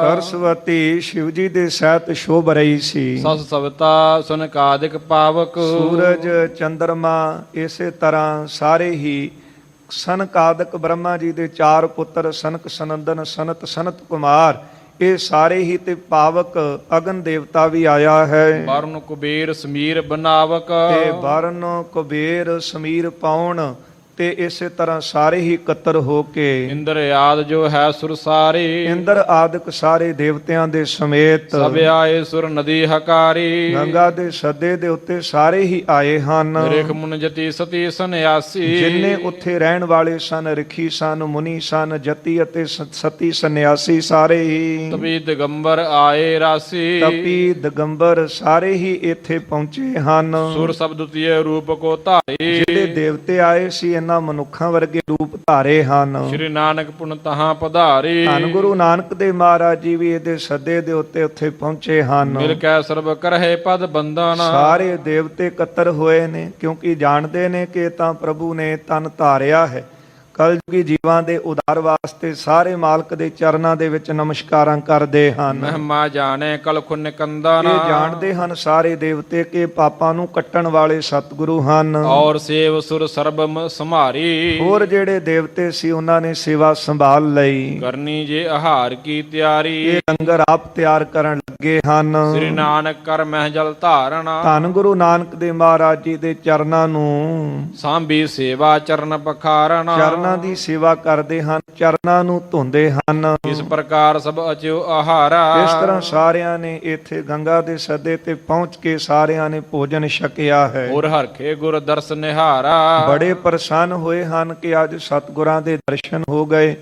ਜਿਹੜੇ ਦਰਸ਼ਨਾਂ ਨੂੰ ਸਾਡੇ ਨੇਤਰ ਲੋਚਦੇ ਹਨ ਉਹ ਵੇਖੈ ਉਹਨਾਂ ਨਦਰ ਨਾ ਆਵੈ। ਪਰ ਅੱਜ ਮਾਲਕ ਦੀ ਕਿਰਪਾ ਹੋਈ ਹੈ ਕਿ ਸਾਨੂੰ ਦਰਸ਼ਨ ਹੋਏ ਹਨ। ਬਹੁਰੋ ਕਰ ਕਰ ਚਰਨ ਪ੍ਰਣਾਮੋ, ਫਿਰ ਸਤਿਗੁਰਾਂ ਦੇ ਚਰਨਾਂ ਦੇ ਉੱਤੇ ਨਮਸਕਾਰਾਂ ਕਰਕੇ ਗਮਨ ਕੀਓ ਸਭ ਆਪਣੇ ਧਾਮੋ। ਸਾਰੇ ਆਪੋ ਆਪਣੇ ਥਾਵਾਂ ਵੱਲ ਚਲੇ ਗਏ ਹਨ। ਹੁਣ ਸ੍ਰੀ ਗੰਗਾ ਬੰਦਨ ਕਰਕੇ, ਫਿਰ ਗੰਗਾ ਨੇ ਸਤਿਗੁਰਾਂ ਦੇ ਚਰਨਾਂ ਤੇ ਨਮਸਕਾਰ ਕੀਤੀ ਹੈ। ਆਪਣ ਪ੍ਰਵਾਹ ਸਮਾਈ ਬਰਕਾ, ਆਪਣੇ ਪ੍ਰਵਾਹ ਦੇ ਵਿੱਚ ਸਮਾ ਗਈ ਹੈ। ਜੋ ਹਿਮ ਕੀ ਪੁੱਤਰੀ ਕਿਤ ਹੋਏ, ਕਹਿੰਦੇ ਜਿਸ ਤਰ੍ਹਾਂ ਮਾਨੋ ਕਿ ਬਰਫ਼ ਦੀ ਹੀ ਪੁਤਲੀ ਹੋਵੇ, ਲਗੇ ਤੇਜ ਜਲ ਹੋਵਤ ਸੋਏ। ਤੇ ਸੂਰਜ ਚੜ੍ਹਨ ਦੇ ਨਾਲ ਬਰਫ਼ ਪਿਘਲ ਜਾਂਦੀ ਹੈ ਨਾ, ਇਸ ਤਰ੍ਹਾਂ ਤਨ ਧਾਰ ਕੇ ਦਰਸ਼ਨਾਂ ਲਈ ਆਈ ਸੀ, ਚਰਨਾਂ ਵਿੱਚ ਹਾਜ਼ਰ ਹੋਈ ਸੀ।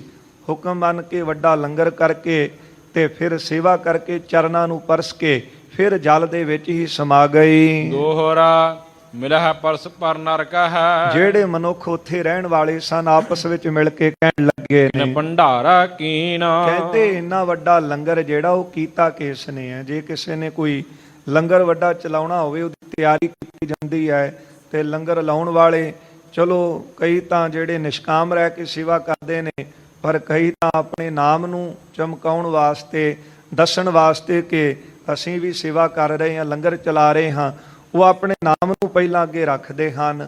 ਪਰ ਹੁਣ ਸਾਰੇ ਮਿਲ ਕੇ ਕਹਿੰਦੇ ਨੇ ਕਿ ਲੰਗਰ ਚਲਾਇਆ ਕਿਸ ਨੇ ਹੈ। ਸਭ ਕੋ ਸੰਸੈ ਹੋਤ ਪਾ, ਸਾਰਿਆਂ ਦੇ ਮਨ ਦੇ ਵਿੱਚ ਸ਼ੰਕਾ ਹੋਇਆ ਹੈ, ਨਾਮ ਨ ਕਿਨਹੂ ਚੀਨ। ਕਿ ਨਾਮ ਤਾਂ ਕੋਈ ਜਾਣਦਾ ਨਹੀਂ ਕਿ ਏਡਾ ਵੱਡਾ ਲੰਗਰ ਇੰਨਾ ਵੱਡਾ ਭੰਡਾਰਾ ਕੀਤਾ ਕਿਸ ਨੇ ਹੈ। ਚਾਉ ਪਈ ਕਿਤਕ ਦਿਵਸ ਗੰਗਾ ਕੋ ਤੀਰਾ, ਤੇ ਕੁਝ ਕੁ ਦਿਨ ਸਤਿਗੁਰੂ ਧੰਨ ਗੁਰੂ ਸ੍ਰੀ ਗੁਰੂ ਨਾਨਕ ਦੇਵ ਮਹਾਰਾਜ ਜੀ ਨੇ ਭਗਤ ਦ੍ਰਿੜਾਈ ਗੁਣੀ ਗਹੀਰਾ, ਗੰਗਾ ਦੇ ਕੰਢੇ ਤੇ ਸਤਿਗੁਰੂ ਬਿਰਾਜਮਾਨ ਰਹੇ ਨੇ।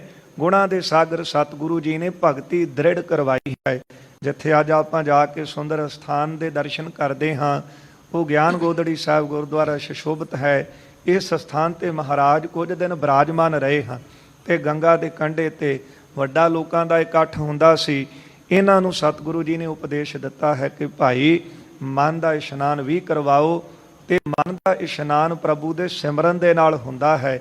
ਇਉਂ ਗੁਣਾਂ ਦੇ ਸਾਗਰ ਸਤਿਗੁਰੂ ਜੀ ਨੇ ਕੁਝ ਦਿਨ ਇੱਥੇ ਰਹਿ ਕੇ ਪ੍ਰੇਮਾ ਭਗਤੀ ਦ੍ਰਿੜ ਕਰਵਾਈ ਹੈ। ਹੁਣ ਅਗਰਜ ਕੋ ਕੀਨ ਪਿਆਨਾ, ਸਤਿਗੁਰੂ ਜੀ ਹਰਿਦੁਆਰ ਤੋਂ ਅੱਗੇ ਚੱਲੇ ਹਨ। ਜਿਨ ਕੇ ਨਾਮ ਜਪੇ ਦੁਖ ਹਾਨਾ, ਜਿਨ੍ਹਾਂ ਸਤਿਗੁਰਾਂ ਦੇ ਨਾਮ ਜਪਿਆਂ ਸਾਰੇ ਦੁੱਖ ਕੱਟੇ ਜਾਂਦੇ ਨੇ। ਪਿਆਰ ਨਾਲ ਆਖੋ ਧੰਨ ਗੁਰੂ ਸ੍ਰੀ ਗੁਰੂ ਨਾਨਕ ਦੇਵ ਜੀ, ਜਿਨ੍ਹਾਂ ਦੇ ਨਾਮ ਜਪਿਆਂ ਸਾਰੇ ਦੁੱਖ ਨਾਸ ਹੁੰਦੇ ਨੇ। ਦੋਹਰਾ ਜਗਤ ਜੋਤ ਜਗ ਮਗਤ ਜੋਤ, ਕਵੀ ਜੀ ਅਗਲਾ ਅਧਿਆਇ ਆਰੰਭ ਕਰਦੇ ਹਨ। ਸ੍ਰੀ ਨਾਨਕ ਪ੍ਰਕਾਸ਼ ਉਤਰਾਰਧ ਦਾ 9ਵਾਂ ਅਧਿਆਇ ਪਹਿਲਾਂ ਮੰਗਲ ਕਰਦੇ ਹਨ ਕਿ ਸਤਿਗੁਰਾਂ ਦੀ ਬਾਣੀ ਜਿਹੜੀ ਹੈ ਉਹ ਜਗਤ ਨੂੰ ਪ੍ਰਕਾਸ਼ ਕਰਨ ਵਾਲੀ ਹੈ, ਕਿਉਂਕਿ ਇਹ ਸੰਸਾਰ ਦੀ ਉਤਪਤੀ ਤਾਂ ਸ਼ਬਦ ਤੋਂ ਹੀ ਹੋਈ ਹੈ। ਕੀਤਾ ਪਸਾਓ ਏਕੂ ਕਵਾਓ, ਤਿਸ ਤੇ ਹੋਏ ਲੱਖ ਦਰਿਆਓ। ਇਸ ਬਾਣੀ ਦੇ ਨਾਲ ਹੀ, ਸ਼ਬਦ ਦੇ ਨਾਲ ਹੀ ਜਗਤ ਜਗਮਗਾ ਰਿਹਾ ਹੈ। ਨਿਤ ਅਬ ਮਤ ਚਿਤ ਦੇਤ, ਅਤੇ ਚਿੱਤ ਨੂੰ ਸਦਾ ਹੀ ਮਨ ਇੱਛਾ ਫਲ ਦੇਣ ਵਾਲੀ ਹੈ ਬਾਣੀ। ਸੂਲ ਹਰੀ ਮੰਗਲ ਕਰੀ, ਸਾਰੇ ਦੁੱਖਾਂ ਦੀ ਨਾਸ਼ ਕਰਤਾ ਹੈ, ਖੁਸ਼ੀਆਂ ਦੇਣ ਵਾਲੀ ਹੈ। ਜੈ ਜੈ ਕਿਰਪਾ ਨਿਕੇਤ, ਜੈ ਹੋਵੇ ਕਿਰਪਾ ਦੀ ਘਰ ਐ ਪਾਵਨ ਬਾਣੀ। ਸੋ ਇਹ ਬਾਣੀ ਦੁੱਖਾਂ ਨੂੰ ਕੱਟਣ ਵਾਲੀ ਵਾਹੋ ਵਾਹੋ ਬਾਣੀ ਨਿਰੰਕਾਰ ਹੈ।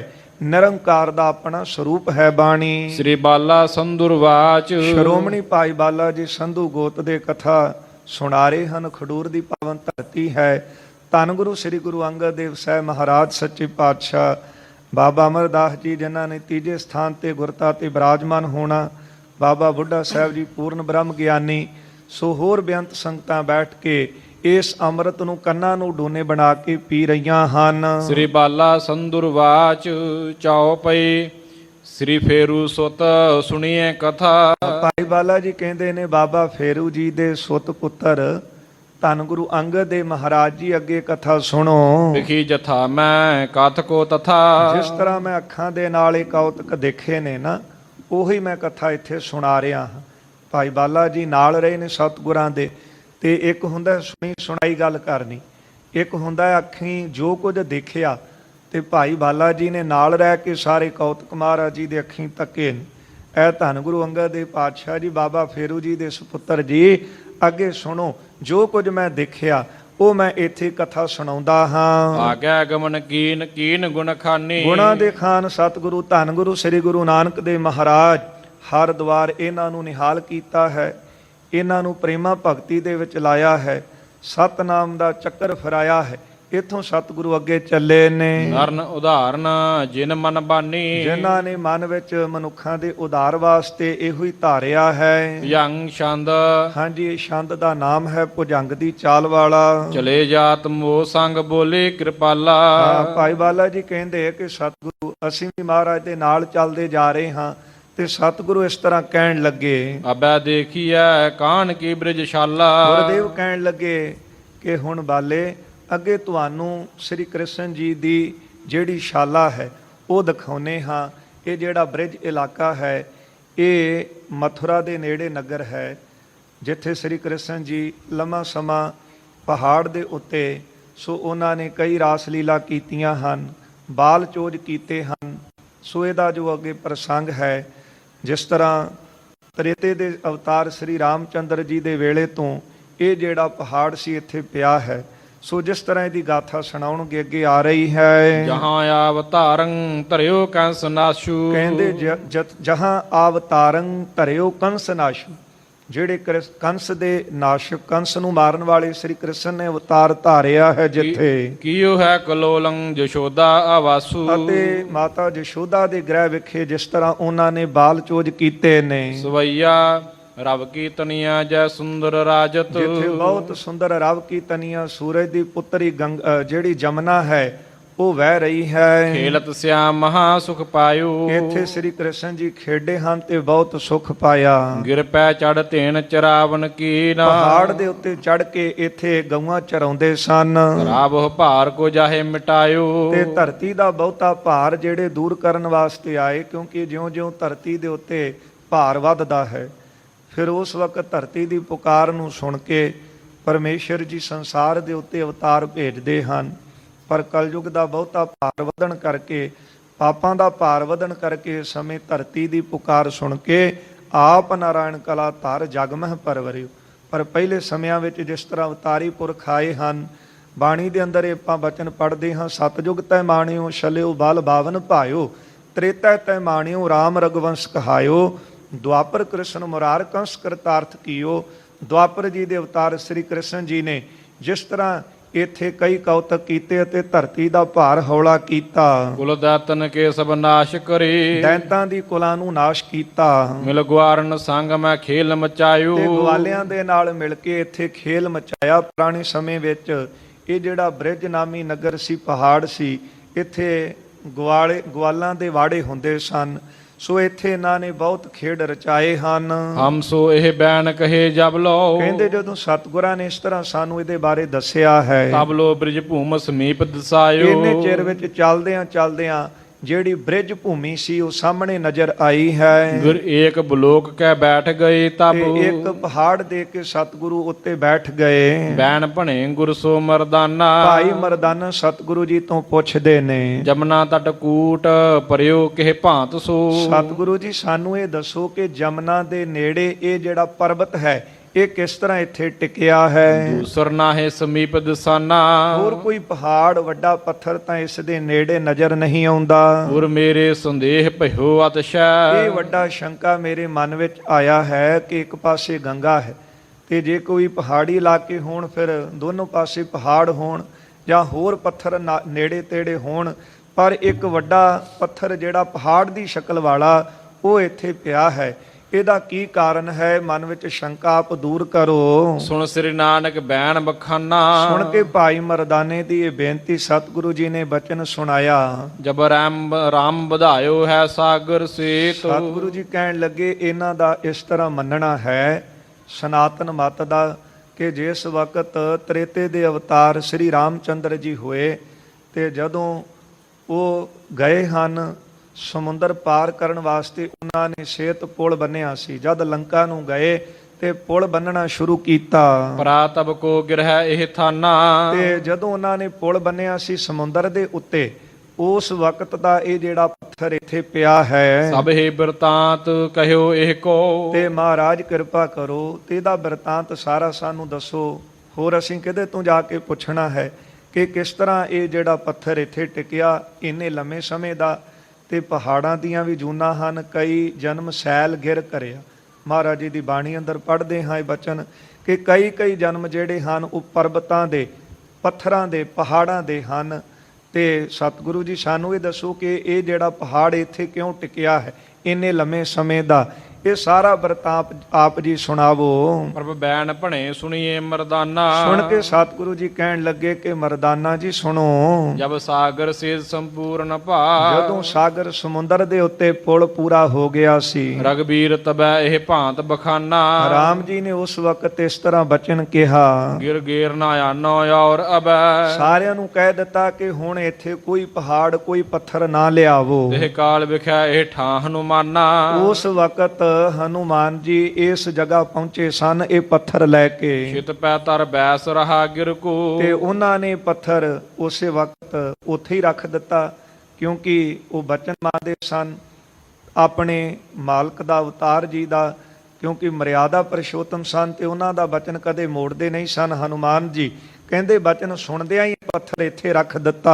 ਰਗਬੀਰ ਤੀਰ ਨ ਕੀਨ ਪਿਆਨਾ। ਤੇ ਰਾਮ ਜੀ ਦੇ ਪਾਸ ਹਨੂਮਾਨ ਜੀ ਇੱਥੋਂ ਨਾ ਗਏ। ਆਏ ਸਪਾਏ ਤਜੇ ਗਿਰ ਬਾਂਦਰ। ਆਗਿਆ ਪਾ ਕੇ ਸਾਰੇ ਜਿਹੜੇ ਬਾਨਰ ਸਨ, ਰਾਮ ਕੇ ਤੀਰ ਗਏ ਸਭ ਧਾਈ। ਤੇ ਉੱਥੇ ਪੱਥਰਾਂ ਨੂੰ ਸੁੱਟ ਕੇ ਤੇ ਰਾਮ ਜੀ ਦੇ ਪਾਸ ਪਹੁੰਚ ਗਏ। ਸ੍ਰੀ ਰਗਬੀਰ ਬਲੋਕ ਕਹੈ, ਜਦੋਂ ਰਾਮ ਜੀ ਨੇ ਦੇਖਿਆ ਸਾਰੇ ਹਨੂਮਾਨ ਬਲੀ ਨਹਿ ਦੇਤ ਦਿਖਾਈ। ਕਿਤੇ ਵੀ ਜਿਹੜਾ ਬਲੀ ਹਨੂਮਾਨ ਇਹਨਾਂ ਵਾਨਰਾਂ ਦਾ ਰਾਜਾ ਉਹ ਨਹੀਂ ਦਿਸਦਾ। ਯੋ ਸੁਣ ਕੇ ਤੇ ਸੰਗ ਹੋ ਤੋ ਜੋ। ਕਹਿੰਦੇ ਸੁਣ ਕੇ ਤੇ ਜਿਹੜੇ ਵਾਨਰ ਹਨੂਮਾਨ ਦੇ ਨਾਲ ਸਨ, ਸਬੈ ਕਹਿ ਕਹਿ ਤਬ ਗਾਥ ਸੁਨਾਈ। ਉਹਨਾਂ ਸਾਰੀ ਗੱਲਬਾਤ ਰਾਮ ਜੀ ਨੂੰ ਸੁਣਾ ਦਿੱਤੀ। ਰਾਮ ਕਹਿ ਤਹ ਜਾਹੋ ਅਬੈ ਇਕ। ਰਾਮ ਜੀ ਕਹਿਣ ਲੱਗੇ ਕਿ ਜਾਓ ਹੁਣ ਇਸ ਸਮੇਂ, ਇਕ ਬਾਂਦਰ ਆਨੋ ਬੇਗ ਬੁਲਾਈ। ਤੇ ਛੇਤੀ ਨਾਲ ਜਾਓ ਤੇ ਆਪਣੇ ਰਾਜੇ ਹਨੂਮਾਨ ਨੂੰ ਬੁਲਾ ਕੇ ਲਿਆਓ। ਧਾਏ ਗਿਓ ਹਨੂਮਾਨ ਸਮੀਪ। ਤੇ ਇਹ ਵਾਨਰ ਦੌੜ ਕੇ ਹਨੂਮਾਨ ਦੇ ਪਾਸ ਗਿਆ।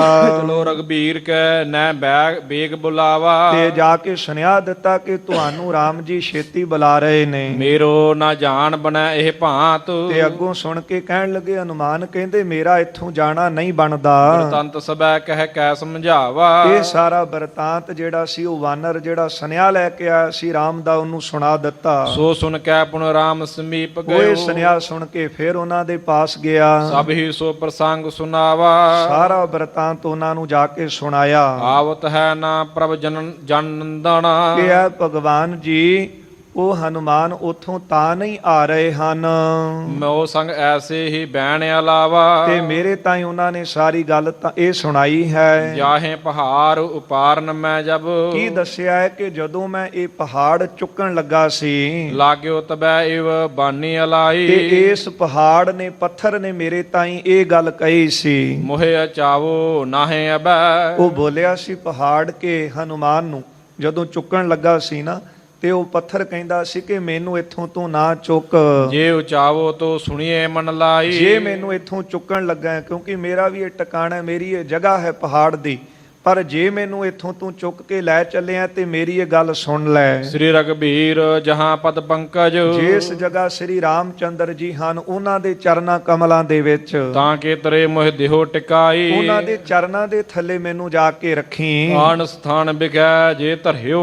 ਜੇ ਕਿਤੇ ਮੈਨੂੰ ਹੋਰ ਜਗ੍ਹਾ ਰੱਖੇਗਾ ਤੇ ਥਾਨ ਕੇ ਨੀਕੇ ਰਹੋ ਇਹ ਥਾਈ। ਉਹਦੇ ਨਾਲੋਂ ਚੰਗਾ ਹੈ ਕਿ ਮੈਂ ਇਸ ਜਗ੍ਹਾ ਹੀ ਸਹੀ ਹਾਂ, ਕਿ ਮੈਂ ਆਪਣਾ ਟਿਕਾਣਾ ਛੱਡ ਕੇ ਕਿਤੇ ਹੋਰ ਕਿਉਂ ਜਾਵਾਂ।